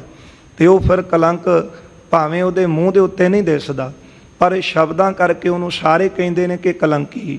ਜਦੋਂ ਇਹ ਕਾਲਖ ਲੱਗ ਜਾਵੇ ਤੇ ਫਿਰ ਪਾਣੀ ਦੇ ਨਾਲ ਧੋਤਿਆਂ ਵੀ ਨਹੀਂ ਉਤਰਦੀ। ਜਿਹੜੀ ਬਾਹਰ ਮੁਖੀ ਕਾਲਖ ਸੀ ਉਹ ਤਾਂ ਪਾਣੀ ਦੇ ਨਾਲ ਕੋਈ ਚੰਗਾ ਆਪਾਂ ਸਾਬਣ ਵਰਤੀ ਉਹਦੇ ਨਾਲ ਧੋ ਕੇ ਬਸਤਰ ਵੀ ਸਾਫ਼ ਕਰ ਲਈਦੇ ਨੇ, ਸਰੀਰ ਨੂੰ ਵੀ ਸਾਫ਼ ਕਰੀਦਾ ਹੈ। ਪਰ ਇੰਨਾ ਵੱਡੀ ਇਹ ਜਿਹੜੀ ਕਾਲਖ ਇਹਨੇ ਮੱਥੇ ਤੇ ਲਵਾਈ ਸੀ, ਕਿਉਂਕਿ ਬਾਬੇ ਪ੍ਰਿਥੀ ਚੰਦ ਨੂੰ ਬਾਅਦ ਵਿੱਚ ਭਾਈ ਗੁਰਦਾਸ ਜੀ ਨੇ ਵਾਰਾਂ ਦੇ ਵਿੱਚ ਮੀਣਾ ਸ਼ਬਦ ਕਿਹਾ ਹੈ, ਜਾਂ ਜਿਨ੍ਹਾਂ ਨੇ ਵੀ ਇਹ ਪਾਪ ਕਰਮ ਕੀਤੇ ਸਨ, ਇਹ ਐਸੀ ਕਾਲਖ ਮੱਥੇ ਤੇ ਲਵਾਈ ਜਿਹੜੀ ਪਾਣੀ ਨਾਲ ਧੋਤਿਆਂ ਵੀ ਮੂੰਹ ਤੋਂ ਨਹੀਂ ਸੀ ਉਤਰਨੀ। ਦਿਨੋ ਦਿਨ ਹੋਵੇ ਸਵਾਈ ਪ੍ਰਭੂ ਨੇ ਲਗਾਈ, ਇਹ ਅਕਾਲ ਪੁਰਖ ਨੇ ਆਪ ਹੀ ਕਾਲਖ ਲਾ ਦਿੱਤੀ ਤੇ ਫਿਰ ਦਿਨੋ ਦਿਨ ਸਵਾਈ ਦਿਨੋ ਦਿਨ ਇਹ ਵਧਣੀ ਸੀ। ਜਦੋਂ ਕੋਈ ਮਾੜਾ ਕੰਮ ਬੰਦੇ ਨੇ ਕੀਤਾ ਹੋਵੇ ਨਾ, ਫਿਰ 2 ਬੰਦਿਆਂ ਨੂੰ ਪਤਾ ਲੱਗਦਾ, 4 ਨੂੰ, 5 ਨੂੰ, 7 ਨੂੰ, 10 ਨੂੰ, ਉਹ ਦਿਨੋ ਦਿਨ ਫਿਰ ਕਾਲਖ ਜਿਹੜੀ ਸੀ ਇਹ ਵੱਧਦੀ ਹੀ ਜਾਂਦੀ ਹੈ। ਅਸ ਕੋਲ ਤੇ ਨਾ ਜਾਏ ਆਪ ਜਸ ਯਉ ਕਮਾਏ ਲੀਨ, ਜਿਹੜਾ ਆਪ ਜਸ ਇਹਨਾਂ ਨੇ ਕਮਾਇਆ ਇਹ ਕੁੱਲ ਤੋਂ ਵੀ ਨਹੀਂ ਸੀ ਲੱਥਣਾ। ਕਿਉਂਕਿ ਅੱਜ ਵੀ ਜਦੋਂ 5 ਪਿਆਰੇ ਸਾਹਿਬਾਨ ਅੰਮ੍ਰਿਤ ਦੀ ਦਾਤ ਦਿੰਦੇ ਨੇ ਨਾ, ਤੇ ਉਦੋਂ ਇਹ ਖਾਸ ਕਰਕੇ ਸ਼ਬਦ ਕਹਿੰਦੇ ਨੇ ਕਿ ਮੀਣਿਆਂ ਨਾਲ ਸੰਬੰਧ ਨਹੀਂ ਰੱਖਣਾ। ਤੇ ਮੀਣੇ ਕਿਹਨਾਂ ਨੂੰ ਕਿਹਾ ਗਿਆ? ਜਿਹੜੀ ਇਹਨਾਂ ਦੀ ਅੱਗੇ ਅੰਸ਼ ਚੱਲੀ ਹੈ ਉਹਨਾਂ ਨਾਲ ਅੱਜ ਵੀ ਖਾਲਸੇ ਪੰਥ ਦਾ ਕੋਈ ਜਿਹੜਾ ਹੈ ਉਹ ਰਿਸ਼ਤਾ ਨਾਤਾ ਨਹੀਂ ਰਹਿੰਦਾ। ਇਹ ਜਿਹੜੀ ਕਾਲਖ ਸੀ ਕੱਲੇ ਪ੍ਰਿਥੀ ਚੰਦ ਨੇ ਆਪਣੇ ਮੁਖ ਦੇ ਉੱਤੇ ਨਹੀਂ ਲਵਾਈ, ਸਗੋਂ ਆਪਣੀ ਜਿਹੜੀ ਸਾਰੀ ਅੰਸ਼ ਸੀ ਉਹਨਾਂ ਉੱਤੇ ਕਾਲਖ ਲਵਾ ਲਈ ਹੈ। ਦਾਸ ਸਿੱਖ ਬ੍ਰਿੰਦ ਦੇਖ ਨਿੰਦਤ ਅਸ਼ੇਕ ਤਸ, ਸਾਰੇ ਸਿੱਖ ਸੇਵਕ ਇਹ ਦੇਖ ਕਰਕੇ ਮਾੜਾ ਕੰਮ ਬਹੁਤ ਇਹਦੀ ਨਿੰਦਿਆ ਕਰਦੇ ਸੀ। ਕਾਲੋ ਖੱਬ ਸ਼ੇਖ ਕੀਨ ਕੌਨੇ ਸਿੱਖ ਲਾਏ ਕਰ, ਕਹਿੰਦੇ ਵੱਡਾ ਇਹਨੇ ਪਾਪ ਕੀਤਾ ਹੈ, ਕੌਨੇ ਸਿੱਖ ਲਾਏ ਕਰ। ਜਿਹੜਾ ਇਸ ਬ੍ਰਾਹਮਣ ਖਡਾਵੇ ਨੇ ਇੰਨਾ ਵੱਡਾ ਪਾਪ ਕੀਤਾ ਹੈ, ਇਸ ਨੂੰ ਕਿਹਨੇ ਸਿਖਾ ਕੇ ਭੇਜਿਆ ਹੈ? ਕਾਂ ਕੇ ਬਿਨ ਪ੍ਰੇਰੇ ਕਿਉ ਕਰਤ ਦਿਜ ਲੇਤ ਬਿਨ। ਕਿਸੇ ਦੇ ਪ੍ਰੇਰਨਾ ਤੋਂ ਬਿਨਾਂ ਤੇ ਇਸ ਬ੍ਰਾਹਮਣ ਨੇ ਪਾਪ ਨਹੀਂ ਸੀ ਕਰਨਾ। ਹੁਣ ਸਾਰੇ ਸਿੱਖ ਦੇਖ ਕੇ ਸਮਝ ਤਾਂ ਗਏ ਨੇ ਕਿ ਇਹਨੇ ਜਿਹੜਾ ਪਾਪ ਕੀਤਾ ਕਿਸੇ ਦੀ ਪ੍ਰੇਰਨਾ ਲੈ ਕੇ ਕੀਤਾ ਹੈ। ਸਭਨ ਕੋ ਮਨ ਇਮ ਆਵੈ ਬਿਸਮਾਈ ਕਰ। ਸਾਰਿਆਂ ਦੇ ਮਨ ਵਿੱਚ ਇਸ ਤਰ੍ਹਾਂ ਹੈਰਾਨੀ ਹੋ ਰਹੀ ਸੀ, ਕਿਹਦਾ ਪ੍ਰੇਰਿਆ ਹੋਇਆ, ਕਿਹਦਾ ਭੇਜਿਆ ਹੋਇਆ ਇੱਥੇ ਆਇਆ ਹੈ। ਸ਼੍ਰੀ ਹਰਗੋਬਿੰਦ ਚੰਦ ਆਰਜਾ ਬਿਲੰਦ ਇਨ। ਧੰਨ ਗੁਰੂ ਹਰਗੋਬਿੰਦ ਸਾਹਿਬ ਜੀ, ਜਿਨ੍ਹਾਂ ਦਾ ਮੁਖੜਾ ਚੰਦਰਮਾ ਦੇ ਸਮਾਨ ਹੈ, ਆਰਜਾ ਬਿਲੰਦ, ਜਿਨ੍ਹਾਂ ਸਤਿਗੁਰਾਂ ਦੀ ਵੱਡੀ ਆਰਜਾ ਹੈ। ਤੇ ਬਚਨ ਗੁਰੂ ਅਰਜਨ ਦੇਵ ਸਾਹਿਬ ਨੇ ਬਾਣੀ ਅੰਦਰ ਕਹੇ ਨੇ, ਵੱਡੀ ਆਰਜਾ ਹਰਗੋਬਿੰਦ ਕੀ। ਸ਼੍ਰੀ ਹਰਗੋਬਿੰਦ ਸਾਹਿਬ ਦੀ ਵੱਡੀ ਆਰਜਾ ਹੈ। ਕੌਣ ਪ੍ਰਾਨ ਭੰਗ ਸਕੈ ਪ੍ਰਭੂ ਜੇ ਸਹਾਏ ਕਰ। ਜਿਹਦੀ ਰੱਖਿਆ ਪਰਮਾਤਮਾ ਕਰੇ, ਉਹਦੇ ਕੌਣ ਪ੍ਰਾਣ ਭੰਗ ਕਰ ਸਕਦਾ, ਉਹਨੂੰ ਕੌਣ ਮਾਰ ਸਕਦਾ ਜੀ। ਜਾਮ ਗੁਰੂ ਹੋਏ ਵੱਲ ਲੱਖ ਬਾਹੇ ਕਿਆ ਕਿਜੈ। ਫਿਰ ਸਾਰੇ ਸੰਸਾਰ ਦੀ ਭਾਵੇਂ ਪਾਉਣ ਉਲਟ ਚੱਲੇ, ਸਾਰਾ ਸੰਸਾਰ ਇੱਕ ਪਾਸੇ ਜ਼ੋਰ ਲਾਵੇ, ਪਰ ਜਿਹਦੀ ਰੱਖਿਆ ਪਰਮਾਤਮਾ ਕਰੇ, ਕੌਣ ਪ੍ਰਾਨ ਭੰਗ ਸਕੈ ਪ੍ਰਭੂ ਜੇ ਸਹਾਏ ਕਰੈ। ਜੇ ਪਰਮਾਤਮਾ ਸਹਾਈ ਹੋਵੇ ਤੇ ਕੋਈ ਮਾਰ ਨਹੀਂ ਸਕਦਾ। ਦਾਸਨ ਕੇ ਗੋਪਦਾਸ ਨੰਦ ਕੋ ਉਬਾਰੋ ਕਿਉ ਨਾ। ਦਾਸਾਂ ਦੀ ਰੱਖਿਆ ਕਰਨ ਵਾਲੇ ਤਾਂ ਸਤਿਗੁਰੂ ਆਪ ਨੇ, ਫਿਰ ਉਹਨਾਂ ਦੀ ਪੁੱਤਰ ਦੀ ਰੱਖਿਆ ਪਰਮਾਤਮਾ ਕਿਉਂ ਨਾ ਕਰੇ। ਭਈ ਅਵਤਾਰ ਗੁਰੂ ਨਾਨਕ ਜੀ ਆਏ ਕਰ। ਇਹ ਤਾਂ ਗੁਰੂ ਨਾਨਕ ਸਾਹਿਬ ਜੀ ਦਾ ਆਪ ਅਵਤਾਰ ਹਨ, ਗੁਰੂ ਅਰਜਨ ਦੇਵ ਸਾਹਿਬ ਜੀ। ਕੂਕਰ ਬਿਲੋਕ ਕਰ ਕਿਰਪਾ ਕੋ ਕਰਤ ਗੁਰ। ਸਤਿਗੁਰੂ ਜੀ ਨੇ ਉਹ ਕੂਕਰ ਵੱਲ ਦੇਖਿਆ, ਜਿਹਨੂੰ ਸਤਿਗੁਰੂ ਜੀ ਨੇ ਇਸ਼ਾਰਾ ਕੀਤਾ ਸੀ, ਤੇ ਗੁਰੂ ਸਾਹਿਬ ਦੇ ਇਸ਼ਾਰੇ ਦੇ ਨਾਲ ਉਹਨੇ ਜ਼ਹਿਰ ਵਾਲਾ ਵਿਉ ਵਾਲਾ ਦਹੀਂ ਖਾਧਾ, ਤੇ ਸਾਹਮਣੇ ਉਹਦੀ ਜਿਹੜਾ ਉਹਦਾ ਸਰੀਰ ਪਿਆ ਸੀ, ਉਹਦੇ ਵੱਲ ਗੁਰੂ ਅਰਜਨ ਦੇਵ ਸਾਹਿਬ ਜੀ ਨੇ ਦੇਖਿਆ ਹੈ। ਗੁਣ ਕੋ ਉਚਰ ਕਰ ਦਾਸਨ ਸੁਨਾਇਓ ਹੈ। ਸਤਿਗੁਰੂ ਜੀ ਨੇ ਇਸ ਕੂਕਰ ਦੇ ਗੁਣ ਉਚਾਰ ਕੇ ਆਪਣੇ ਸਿੱਖਾਂ ਨੂੰ ਸੁਣਾਏ। ਭਾਗ ਤਾਂ ਉਹਦੇ ਵੱਡੇ ਨੇ ਨਾ, ਜਿਹਦੇ ਗੁਣਾਂ ਦਾ ਜ਼ਿਕਰ ਗੁਰੂ ਆਪ ਕਰਦੇ ਹੋਣ ਕਿ ਮੇਰਾ ਕਿੰਨਾ ਪਿਆਰਾ ਹੈ, ਇਹਨੇ ਮੇਰਾ ਕਿੰਨਾ ਬਚਨ ਮੰਨਿਆ ਹੈ। ਉਹੀ ਗੁਣਾਂ ਵਾਲਾ ਹੈ, ਕਿਉਂਕਿ ਮਾਂ ਬਾਪ ਦੀ ਉਹ ਸੰਤਾਨ ਉਹਨਾਂ ਨੂੰ ਬਹੁਤੀ ਪਿਆਰੀ ਹੁੰਦੀ ਹੈ ਜਿਹੜੀ ਉਹਨਾਂ ਦੀ ਆਗਿਆ ਵਿੱਚ ਚੱਲੇ। ਠੀਕ ਹੈ, ਪਿਆਰ ਤਾਂ ਸਾਰਿਆਂ ਨਾਲ ਹੀ ਕਰਦੇ ਨੇ ਆਪਣੇ ਬੱਚਿਆਂ ਨਾਲ, ਪਰ ਉਹ ਬੱਚਾ ਜ਼ਿਆਦਾ ਪਿਆਰਾ ਹੁੰਦਾ ਜਿਹੜਾ ਹੁਕਮ ਦੇ ਵਿੱਚ, ਰਜਾ ਦੇ ਵਿੱਚ ਚੱਲਦਾ ਹੈ। ਇਸ ਲਈ ਸਾਰੇ ਹੀ ਪਰਮਾਤਮਾ ਦੀ ਅੰਸ਼ ਨੇ, ਜਿੰਨੀ ਵੀ ਇਹ ਸਾਰੀ ਸ੍ਰਿਸ਼ਟੀ ਹੈ, ਕਿਉਂਕਿ ਉਸ ਦੀ ਕਿਰਪਾ ਤੋਂ ਬਿਨਾਂ, ਨਦਰ ਤੋਂ ਬਿਨਾਂ ਤੇ ਇੱਕ ਸਾਹ ਵੀ ਨਹੀਂ ਲਿਆ ਜਾ ਸਕਦਾ। ਜੇ ਸਮੁੱਚਾ ਸੰਸਾਰ ਜੀ ਰਿਹਾ ਹੈ, ਉਹਦੀ ਕਿਰਪਾ ਦੇ ਨਾਲ। ਸਭਨਾ ਉੱਪਰ ਨਦਰ ਪ੍ਰਭ ਤੇਰੀ, ਕਿਸੈ ਥੋੜੀ ਕਿਸੈ ਹੈ ਕਨੇਰੀ। ਪਰ ਜਿਨ੍ਹਾਂ ਉੱਤੇ ਸਤਿਗੁਰਾਂ ਦੀ ਅਕਾਲ ਪੁਰਖ ਦੀ ਕਨੇਰੀ ਨਦਰ ਹੈ ਨਾ, ਉਹ ਕੌਣ ਨੇ? ਉਹਦੇ ਪਿਆਰੇ ਨੇ, ਜਿਹੜੀ ਉਹਦੀ ਰਜਾ ਵਿੱਚ ਚੱਲਦੇ। ਹੁਣ ਸਤਿਗੁਰਾਂ ਨੇ ਮਿਹਰ ਦੀ ਦ੍ਰਿਸ਼ਟੀ ਕੀਤੀ ਹੈ ਕੂਕਰ ਦੇ ਉੱਤੇ, ਇਹਦਾ ਸਰੀਰ ਦੇਖ ਕੇ, ਫਿਰ ਉਹਦੇ ਗੁਣਾਂ ਦਾ ਜ਼ਿਕਰ ਗੁਰੂ ਸਾਹਿਬ ਨੇ ਆਪ ਸੁਣਾਇਆ ਹੈ। ਰਹਿਓ ਹਮ ਸੰਗ ਜਬ ਬੈਠਤ ਪ੍ਰਿਅੰਕ ਪਰ। ਗੁਰਦੇਵ ਕਹਿੰਦੇ ਜਦੋਂ ਅਸੀਂ ਪਲੰਗ ਦੇ ਉੱਤੇ ਆ ਕੇ ਬੈਠਦੇ ਸੀ ਨਾ, ਇਹ ਜਿਹੜਾ ਕੂਕਰ ਸੀ ਸਾਡੇ ਨਾਲ ਹੀ ਰਹਿੰਦਾ ਸੀ। ਤਰੇ ਰਹਿ ਪਰ ਨਹਿ ਅਪਰ ਸਦਾਇਓ ਹੈ। ਤੇ ਇੱਥੇ ਹੀ ਬੈਠਾ ਰਹਿੰਦਾ ਸੀ ਤੇ ਹੋਰ ਕਿਤੇ ਨਹੀਂ ਸੀ ਜਾਂਦਾ ਸਾਡੇ ਤੋਂ ਦੂਰ। ਪਨਹੀ ਕੋ ਪਾਵਤ ਨਿਹਾਰਤ ਉਠਤ ਚਲੈ। ਜਦੋਂ ਅਸੀਂ ਪੈਰਾਂ ਵਿੱਚ ਜੋੜਾ ਪਾਉਂਦੇ ਸੀ, ਇਹ ਦੇਖ ਲੈਂਦਾ ਸੀ ਕਿ ਹੁਣ ਸਤਿਗੁਰੂ ਉੱਠ ਕੇ ਚੱਲਣਗੇ, ਉਸੇ ਵੇਲੇ ਉੱਠ ਕੇ ਅੱਗੇ ਅੱਗੇ ਤੁਰ ਪੈਂਦਾ ਸੀ। ਖਰੇ ਹੇਰ ਖਰੋ ਰਹਿ ਲਾਂਗੁਲ ਹਿਲਾਇਓ ਹੈ। ਜਦੋਂ ਅਸੀਂ ਖਲੋ ਜਾਂਦੇ ਸੀ ਤੇ ਇਹ ਵੀ ਖਲੋਤਾ ਰਹਿੰਦਾ ਸੀ, ਤੇ ਬੜੇ ਪਿਆਰ ਦੇ ਨਾਲ ਕੋਲ ਖਲੋਤਾ ਆਪਣੀ ਪੂੰਛ ਹਿਲਾਉਂਦਾ ਸੀ। ਐਸੋ ਮਤਵਾਨ ਸਵਨ ਦੁਲਭ ਨਾ ਆਵੇ ਪਾਨ। ਐਸਾ ਮਤਵਾਨ ਚੰਗੀ ਬੁੱਧੀ ਵਾਲਾ ਕੂਕਰ ਬਹੁਤ ਦੁਰਲਭ ਹੈ, ਲੱਭਿਆ ਵੀ ਨਹੀਂ ਮਿਲਦਾ। ਆਗਿਆ ਦੀਨ ਖਫਨ ਸੋ ਛਿਤ ਮੈਂ ਦਬਾਇਓ ਹੈ। ਸਤਿਗੁਰੂ ਜੀ ਨੇ ਸਿੱਖਾਂ ਨੂੰ ਆਗਿਆ ਕੀਤੀ ਕਿ ਇਹਨੂੰ ਖਫਨ ਦੇ ਵਿੱਚ ਲਪੇਟ ਕੇ ਤੇ ਬੜੇ ਪਿਆਰ ਦੇ ਨਾਲ ਧਰਤੀ ਦੇ ਵਿੱਚ ਇਹਨੂੰ ਦਫਨ ਕਰ ਦਵੋ। ਭਰਿਓ ਦਿਜ ਹੀਰ ਫਿਰ ਗੰਗਾ ਕਰ ਜੋਰ ਕਹੈ। ਜਦੋਂ ਸਾਹਮਣੇ ਦਵਿਜ ਦਾ ਸਰੀਰ ਪਿਆ ਦੇਖਿਆ, ਜਿਹੜਾ ਬ੍ਰਾਹਮਣ ਜਿਹਦੇ ਪੇਟ ਵਿੱਚ ਸੂਲ ਉੱਠੀ ਸੀ ਨਾ, ਉਹਦਾ ਵੀ ਸਰੀਰ ਸਾਹਮਣੇ ਪਿਆ ਹੋਇਆ, ਉਹਨੂੰ ਦੇਖ ਕੇ ਮਾਤਾ ਗੰਗਾ ਜੀ ਕਹਿਣ ਲੱਗੇ, ਮਰਿਓ ਇਹ ਪਾਪੀ ਪੈ ਪ੍ਰਗਟ ਪਾਪ ਭਇਓ ਨਾਹੇ। ਮਾਤਾ ਜੀ ਕਹਿੰਦੇ ਸਤਿਗੁਰੂ ਜੀ, ਇਹ ਪਾਪੀ ਵੀ ਮਰਿਆ ਪਿਆ ਹੈ, ਪਰ ਇਹਦਾ ਹਾਲੇ ਤੱਕ ਪਾਪ ਜਿਹੜਾ ਸੀ ਉਹ ਸਾਰਿਆਂ ਸਾਹਮਣੇ ਪ੍ਰਗਟ ਨਹੀਂ ਹੋਇਆ, ਕਿਉਂਕਿ ਪੇਟ ਵਿੱਚ ਸੂਲ ਉੱਠੀ ਤੇ ਸਾਹਮਣੇ ਮਰਿਆ ਪਿਆ ਹੈ, ਪਰ ਕਿਸੇ ਨੂੰ ਕੀ ਪਤਾ ਹੈ ਕਿ ਕਿਹੜਾ ਕੰਮ ਕਰਨ ਆਇਆ ਸੀ ਤੇ ਕਿਹਦਾ ਭੇਜਿਆ ਆਇਆ ਸੀ। ਕੌਣ ਹੇਤ ਬਿਖ ਦੇ ਮਾਰਿਓ ਚਾਹੈ ਆਨੰਦ ਮੇਰੋ। ਹਾਂ, ਮੇਰੇ ਪੁੱਤਰ ਨੂੰ ਕੌਣ ਜ਼ਹਿਰ ਦੇ ਕੇ ਮਾਰਨਾ ਚਾਹੁੰਦਾ ਹੈ। ਜਾਂ ਕੋ ਕੌਣ ਕਾਜ ਹੋਤ ਠਾਨੇ ਪਾਪ ਜਿਸੀ ਚਾਹੇ। ਹਾਂ, ਕਿਹਦਾ ਇੱਥੇ ਕੰਮ ਸੀ ਜਿਹੜਾ ਇੰਨਾ ਵੱਡਾ ਪਾਪ ਕਰਨਾ ਚਾਹੁੰਦਾ ਸੀ ਕਿ ਮੇਰੇ ਪੁੱਤਰ ਨੂੰ ਜ਼ਹਿਰ ਦੇ ਕੇ ਮਾਰਨਾ ਚਾਹੁੰਦਾ ਸੀ। ਕਹਿ ਦੋ ਸਿਖ ਲਾਇਓ ਕਿਨ ਬਨੇ ਜੋ ਦੁਸ਼ਮਨ। ਕਿਹਦਾ ਇਹ ਸਿਖਾਇਆ ਹੋਇਆ ਭੇਜਿਆ ਹੈ ਜਿਹੜਾ ਸਾਡੇ ਬਾਲ ਦਾ ਦੁਸ਼ਮਣ ਬਣਿਆ ਹੈ। ਆਗੇ ਉਤਪਾਤ ਕੀਨ ਬਸਤ ਵਡਾਲੀ ਮਾਹੇ। ਅੱਗੇ ਵੀ ਬੜੇ ਉਤਪਾਤ ਉਪੱਦਰ ਕੀਤੇ ਹਨ। ਜਦੋਂ ਅਸੀਂ ਵਡਾਲੀ ਵਿੱਚ ਰਹਿੰਦੇ ਸੀ ਉਦੋਂ ਵੀ ਬੜੇ ਯਤਨ ਕੀਤੇ ਗਏ ਬਾਲ ਸ਼੍ਰੀ ਹਰਗੋਬਿੰਦ ਸਾਹਿਬ ਨੂੰ ਖਤਮ ਕਰਨ ਦੇ, ਪਰ ਕੌਣ ਇਹਨਾਂ ਦਾ ਦੁਸ਼ਮਣ ਹੈ? ਕਿਹਦਾ ਪ੍ਰੇਰਿਆ ਹੋਇਆ ਇੱਥੇ ਆਇਆ? ਕਿਹਨੇ ਕਿਹਾ ਕਿ ਇਹਨੂੰ ਜ਼ਹਿਰ ਦੇ ਕੇ ਤੇ ਹਰਗੋਬਿੰਦ ਸਾਹਿਬ ਨੂੰ ਖਤਮ ਕਰੋ? ਨਿਰਣੈ ਭਇਓ ਨਾ ਇਹ ਸਭ ਕੋ ਸੰਦੇਹ ਰਹਿਓ। ਹਾਲੇ ਤੱਕ ਇਸ ਗੱਲ ਦਾ ਨਿਰਣਾ ਹੋਇਆ ਨਹੀਂ।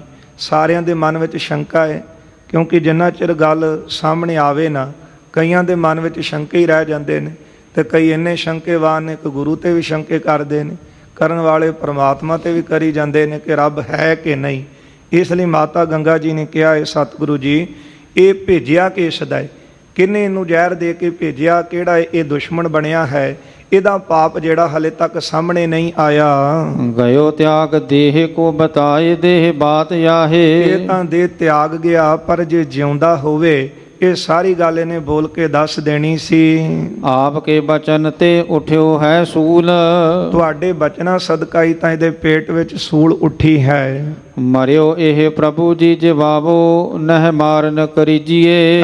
ਪ੍ਰਭੂ ਜੀ ਕਿਰਪਾ ਕਰੋ, ਤੁਹਾਡੇ ਬਚਨ ਹੋਏ ਪੇਟ 'ਚ ਸੂਲ ਉੱਠੀ ਹੈ, ਸਾਹਮਣੇ ਮਰਿਆ ਪਿਆ। ਆਪ ਕਿਰਪਾ ਕਰੋ, ਤੁਹਾਡੇ ਬਚਨਾਂ ਨਾਲ ਜੇ ਮੌਤ ਆ ਸਕਦੀ ਹੈ ਨਾ, ਤੇ ਫਿਰ ਤੁਹਾਡੇ ਬਚਨਾਂ ਦੇ ਨਾਲ ਇਹਨੂੰ ਜੀਵਨ ਦਾਨ ਵੀ ਮਿਲ ਸਕਦਾ ਹੈ, ਕਿਉਂਕਿ ਸਤਿਗੁਰ ਮੇਰਾ ਮਾਰ ਜੀ ਵੱਲ ਹੈ। ਇਹ ਤੁਹਾਡੇ ਬਚਨਾਂ ਸਦਕਾ ਹੀ ਸਾਰਾ ਕੁਝ ਹੋਇਆ ਹੈ। ਏਕ ਦਿਜ ਦੇਹ ਦੂਜੇ ਖੋਏ ਹੈ ਸੋ ਦੇਹ ਸਭ। ਹਾਂ, ਇੱਕ ਤਾਂ ਇਸ ਦੀ ਇਹ ਦੇਹ ਹੈ, ਸਾਹਮਣੇ ਇਹਦੀ ਦੇਹ ਪਈ ਹੈ। ਛਲ ਕੋ ਬਤਾਏ ਦੇਹ ਬੂਝ ਇਸ ਲੀਜੀਏ। ਇਹਨੇ ਜਿਹੜਾ ਕਪਟ ਕੀਤਾ, ਧੋਖਾ ਕੀਤਾ, ਸਾਰੀ ਗੱਲ ਖੋਲ ਕੇ ਦੱਸ ਦੇਣੀ ਸੀ। ਤੁਸੀਂ ਕਿਰਪਾ ਕਰੋ, ਜੇ ਇਹਨੂੰ ਜੀਵਨ ਮਿਲੇ ਤੇ ਸਾਰੀ ਗੱਲ ਇਹ ਬੋਲ ਕੇ ਆਪ ਦੱਸੇਗਾ।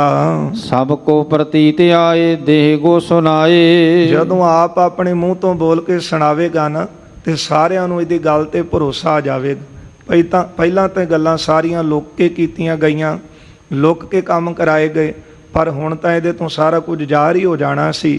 ਆਪ ਕਿਰਪਾ ਕਰੋ, ਜੇ ਬੋਲ ਕੇ ਦੱਸੇ ਤੇ ਸਾਰੇ ਜਿਹੜੇ ਕੰਨਾਂ ਨਾਲ ਸੁਣ ਲੈਣ ਤੇ ਸਾਰਿਆਂ ਨੂੰ ਭਰੋਸਾ ਆਵੇਗਾ। ਨਹਿ ਗੋਪ ਕੋ ਰਖਾਏ ਇਸ ਮੁਖ ਤੇ ਸੁਨੀਜੀਏ। ਕਿਰਪਾ ਕਰੋ, ਇਹ ਗੱਲ ਗੁਪਤ ਨਾ ਰਹਿਣ ਦਿਓ ਤੇ ਇਹਦੇ ਮੁਖ ਦੇ ਉੱਤੋਂ ਆਪ ਸੁਣਵਾਵੋ, ਇਹ ਆਪ ਬੋਲ ਕੇ ਦੱਸੇ। ਆਪ ਕੇ ਸ਼ਰੀਕ ਬਿਨ ਪਾਪ ਆਸ ਕਰੈ ਕੌਣ।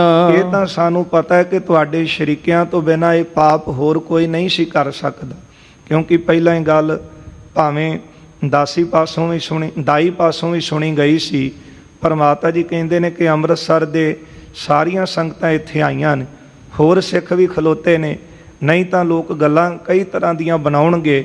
ਜਿੰਨਾ ਚਿਰ ਇਹ ਆਪ ਬੋਲ ਕੇ ਨਹੀਂ ਦੱਸਦਾ, ਉਹਨਾਂ ਚਿਰ ਸਿੱਖਾਂ ਦੇ ਮਨਾਂ ਦੇ ਸ਼ੰਕੇ ਕਿਸ ਤਰ੍ਹਾਂ ਦੂਰ ਹੋਣਗੇ।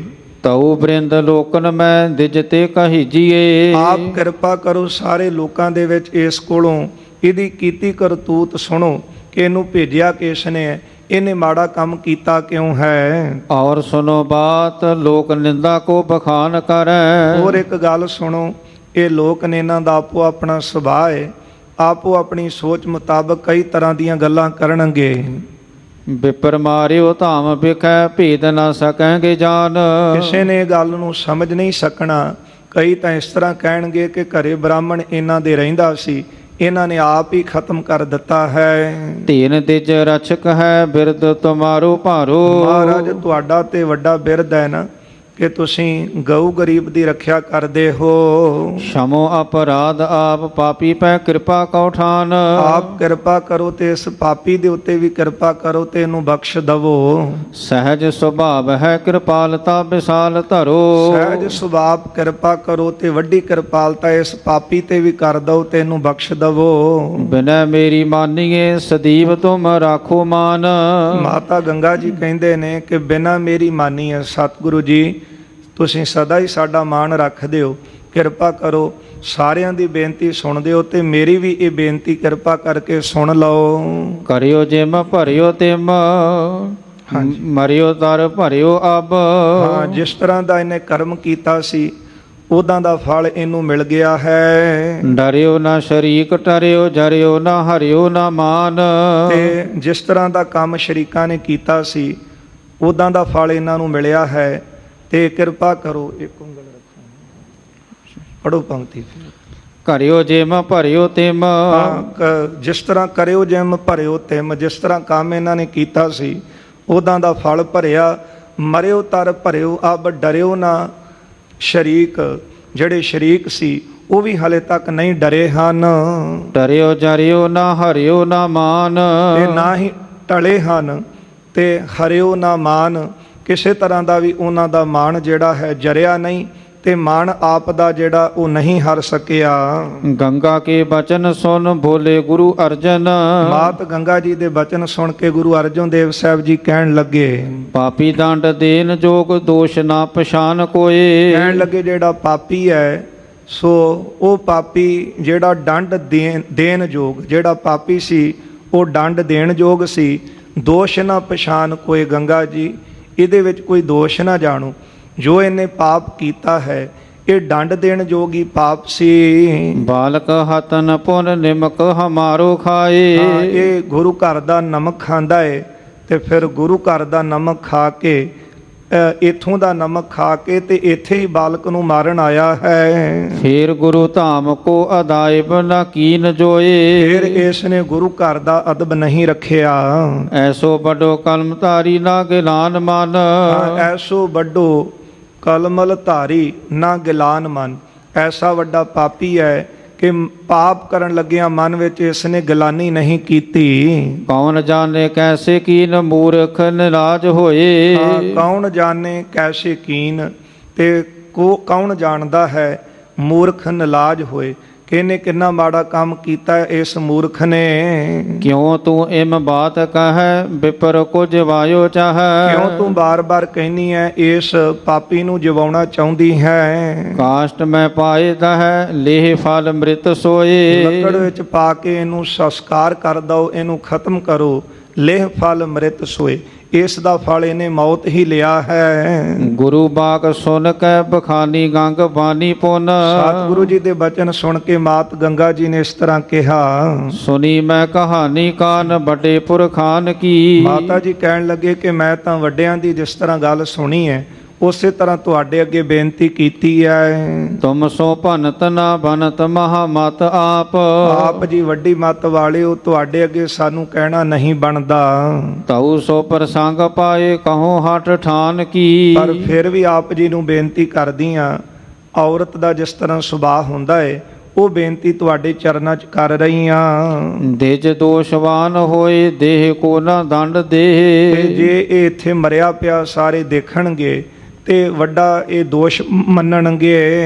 ਅਪਰ ਅਨੇਕ ਬਿਦ ਠਾਨੈ ਜਿਮ ਜਾਨ ਕੀ।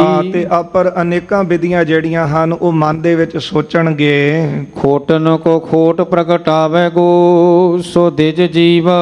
ਤੇ ਇਸ ਨੂੰ ਆਪ ਕਿਰਪਾ ਕਰਕੇ ਜੀਵਨ ਦਾਨ ਦੇਵੋ ਤੇ ਜਿਹੜਾ ਖੋਟਿਆਂ ਦਾ ਖੋਟ ਉਹ ਸਾਹਮਣੇ ਪ੍ਰਗਟ ਹੋ ਜਾਵੇਗਾ। ਜਾਂ ਤੇ ਮੇਰੀ ਬੇਨਤੀ ਸੋ ਮਾਨੋ ਤੇ ਬਾਨ ਕੀ। ਆਪ ਕਿਰਪਾ ਕਰੋ ਤੇ ਮੇਰੀ ਬੇਨਤੀ ਨੂੰ ਮੰਨੋ। ਤੀਏ ਬਾਨ ਕੀ, ਜੋ ਤੀ ਇਸਤਰੀ ਦਾ ਸੁਭਾਅ ਹੁੰਦਾ ਹੈ ਨਾ, ਉਹ ਇਸਤਰੀ ਦੇ ਸੁਭਾਅ ਵਾਲੀ ਮੈਂ ਬੇਨਤੀ ਕਰ ਰਹੀ ਹਾਂ। ਆਪ ਕਿਰਪਾ ਕਰਕੇ ਮੇਰੀ ਬੇਨਤੀ ਨੂੰ ਪ੍ਰਵਾਨ ਕਰੋ। ਸ੍ਰੀ ਗੁਰੂ ਸੋ ਜਾਣੀ ਬਿਨੈ ਠਾਨੀ ਮਨ ਮਾਨੀ। ਧੰਨ ਗੁਰੂ ਅਰਜਨ ਦੇਵ ਸਾਹਿਬ ਜੀ ਨੇ ਜਾਣਿਆ ਬਿਨੈ ਠਾਨੀ ਮਨ ਮਾਨੀ। ਜਿਹੜੀ ਮਾਤ ਗੰਗਾ ਜੀ ਨੇ ਬਾਰ-ਬਾਰ ਬੇਨਤੀਆਂ ਕੀਤੀਆਂ ਸਨ ਉਹ ਗੁਰੂ ਅਰਜਨ ਦੇਵ ਸਾਹਿਬ ਜੀ ਨੇ ਮੰਨ ਲਈਆਂ। ਪੁਨ ਮੰਤਰ ਸਤਨਾਮ ਕੋ ਪਠਿਓ ਹੈ ਜਲ ਹਾਥ ਲੀਨ। ਸਤਿਗੁਰੂ ਜੀ ਨੇ ਉਸ ਵੇਲੇ ਆਪਣੀ ਰਸਨਾ ਤੋਂ ਸਤਨਾਮ ਵਾਹਿਗੁਰੂ ਗੁਰ ਮੰਤਰ ਦਾ ਜਾਪ ਆਪ ਰਸਨਾ ਤੋਂ ਕੀਤਾ। ਆਪਣੇ ਹੱਥ ਵਿੱਚ ਸਤਿਗੁਰੂ ਜੀ ਨੇ ਜਲ ਲਿਆ ਹੈ। ਸਿਰ ਕਿਉ ਬਦਨ ਪਰ ਸਗਰੇ ਸਰੀਰ ਫੁਰ। ਤੇ ਇਸ ਦੇ ਸਰੀਰ ਦੇ ਉੱਤੇ ਸਤਿਗੁਰੂ ਜੀ ਨੇ ਆਪ ਹੱਥ ਵਿੱਚ ਜਲ ਲੈ ਕੇ ਗੁਰਮੰਤਰ ਪੜ੍ਹ ਕੇ ਉਸ ਜਲ ਦਾ ਛਿੜਕਾ ਕੀਤਾ ਹੈ। ਜੀਵ ਉਠਿਓ ਮੂੜ ਮਤ ਕਪਟ ਜੋ ਗੂੜ ਕੀਨਾ। ਜਿਸ ਨੇ ਵੱਡਾ ਕਪਟ ਕੀਤਾ ਸੀ, ਗੁਰੂ ਅਰਜਨ ਦੇਵ ਸਾਹਿਬ ਸੱਚੇ ਪਾਤਸ਼ਾਹ ਜੀ ਦੀ ਬਖਸ਼ਿਸ਼ ਸਦਕਾ ਇਹਨੂੰ ਫਿਰ ਜੀਵਨ ਦਾਨ ਮਿਲਿਆ। ਪਰ ਜੇ ਕੋਈ ਸੁਣ ਕੇ ਮਨ ਵਿੱਚ ਇਹ ਸ਼ੰਕੇ ਕਰੇ ਕਿ ਕਿਸ ਤਰ੍ਹਾਂ ਜੀਵਨ ਮਿਲ ਸਕਦਾ ਹੈ, ਇਹ ਤਾਂ ਸਤਿਗੁਰੂ ਆਪ ਹੀ ਜਾਣਦੇ ਨੇ। ਕਰਤੇ ਕੀ ਮਿਤ ਕਰਤਾ ਜਾਣੈ, ਕਹਿ ਜਾਣੈ ਗੁਰ ਸੂਰਾ। ਇਹ ਬਖਸ਼ਿਸ਼ਾਂ ਨੂੰ ਅਕਾਲ ਪੁਰਖ ਵਾਹਿਗੁਰੂ ਜਾਣਦੇ, ਅਕਾਲ ਪੁਰਖ ਦਾ ਸਰਗੁਣ ਸਰੂਪ ਸਤਿਗੁਰੂ ਆਪ ਜਾਣਦੇ ਨੇ, ਜਾਂ ਫਿਰ ਗੁਰ ਸੂਰਾ ਗੁਰੂ ਦੇ ਪਿਆਰ ਵਾਲੇ ਸੂਰਮੇ ਜਾਣਦੇ ਹਨ। ਆਮ ਬੰਦਾ ਤੇ ਕਈ ਤਰ੍ਹਾਂ ਦੀਆਂ ਤਰਕਾਂ ਹੀ ਕਰਦਾ ਹੈ, ਪਰ ਗੁਰੂ ਸਾਹਿਬ ਜੀ ਦੇ ਪਾਵਨ ਬਚਨ ਆਪਾਂ ਬਾਣੀ 'ਚ ਪੜ੍ਹਦੇ ਹਾਂ, ਪ੍ਰਭ ਭਾਵੈ ਬਿਨ ਸਾਸ ਤੇ ਰੱਖੈ। ਜੇ ਅਕਾਲ ਪੁਰਖ ਨੂੰ ਭਾਵੇ ਤੇ ਬਿਨਾਂ ਪ੍ਰਾਣਾ ਤੋਂ ਸਾਹ ਤੋਂ ਵੀ ਉਹ ਰੱਖ ਸਕਦੇ ਨੇ। ਜੇ ਉਹਨੂੰ ਭਾਵੇ ਤਾਂ ਮਰੇ ਹੋਏ ਨੂੰ ਜੀਵਨ ਦਾਨ ਵੀ ਦੇ ਸਕਦੇ ਨੇ। ਬੇਅੰਤ ਕੌਤਕ ਜਿਹੜੇ ਨੇ ਉਹ ਸੰਗਤ ਜੀ ਆਪਾਂ ਗੁਰਦੇਵ ਦੇ ਗੁਰ ਇਤਿਹਾਸ ਵਿੱਚ ਪੜ੍ਹਦੇ ਹਾਂ।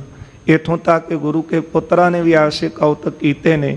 ਆ ਨੇੜੇ ਸਥਾਨ ਬਾਬਾ ਟਲ ਰਾਏ ਜੀ ਦਾ ਹੈ, ਉਹਨਾਂ ਨੇ ਜੀਵਨ ਦਾਨ ਬਖਸ਼ਿਆ।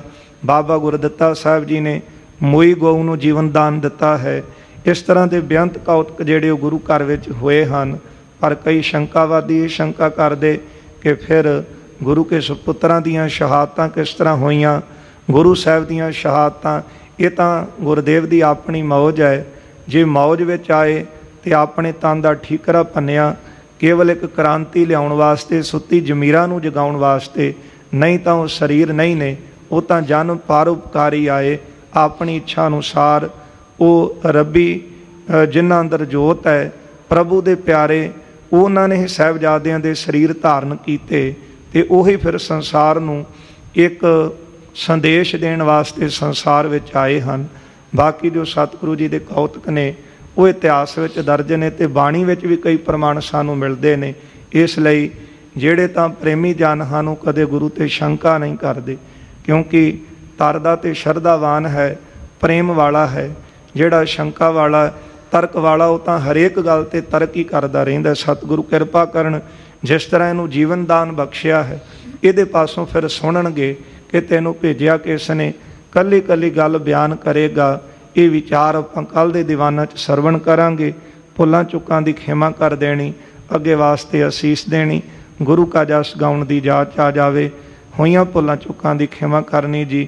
ਆਓ ਦੋ ਪੰਕਤੀਆਂ ਸਰਵਣ ਕਰੀਏ, ਇੱਥੇ ਫਤਿਹ ਬੁਲਾਈਏ ਜੀ। ਸ੍ਰੀ ਗੁਰੂ ਸੋ ਜਾਨੀ ਬਿਨੈ ਠਾਨੀ ਮਨ ਮਾਨੀ, ਪੁਨ ਮੰਤਰ ਸਤਨਾਮ ਕੋ ਪਠਿਓ ਹੈ ਜਲ ਹਾਥ ਲੀਨਾ। ਛਿਰਕਿਓ ਬਦਨ ਪਰ ਸਗਰੇ ਸਰੀਰ ਫੇਰ, ਜੀਵ ਉਠਿਓ ਮੂੜ ਮਤ ਕਪਟ ਜੋ ਗੂੜ ਕੀਨਾ। ਵਾਹਿਗੁਰੂ ਜੀ ਕਾ ਖਾਲਸਾ, ਵਾਹਿਗੁਰੂ ਜੀ ਕੀ ਫਤਿਹ।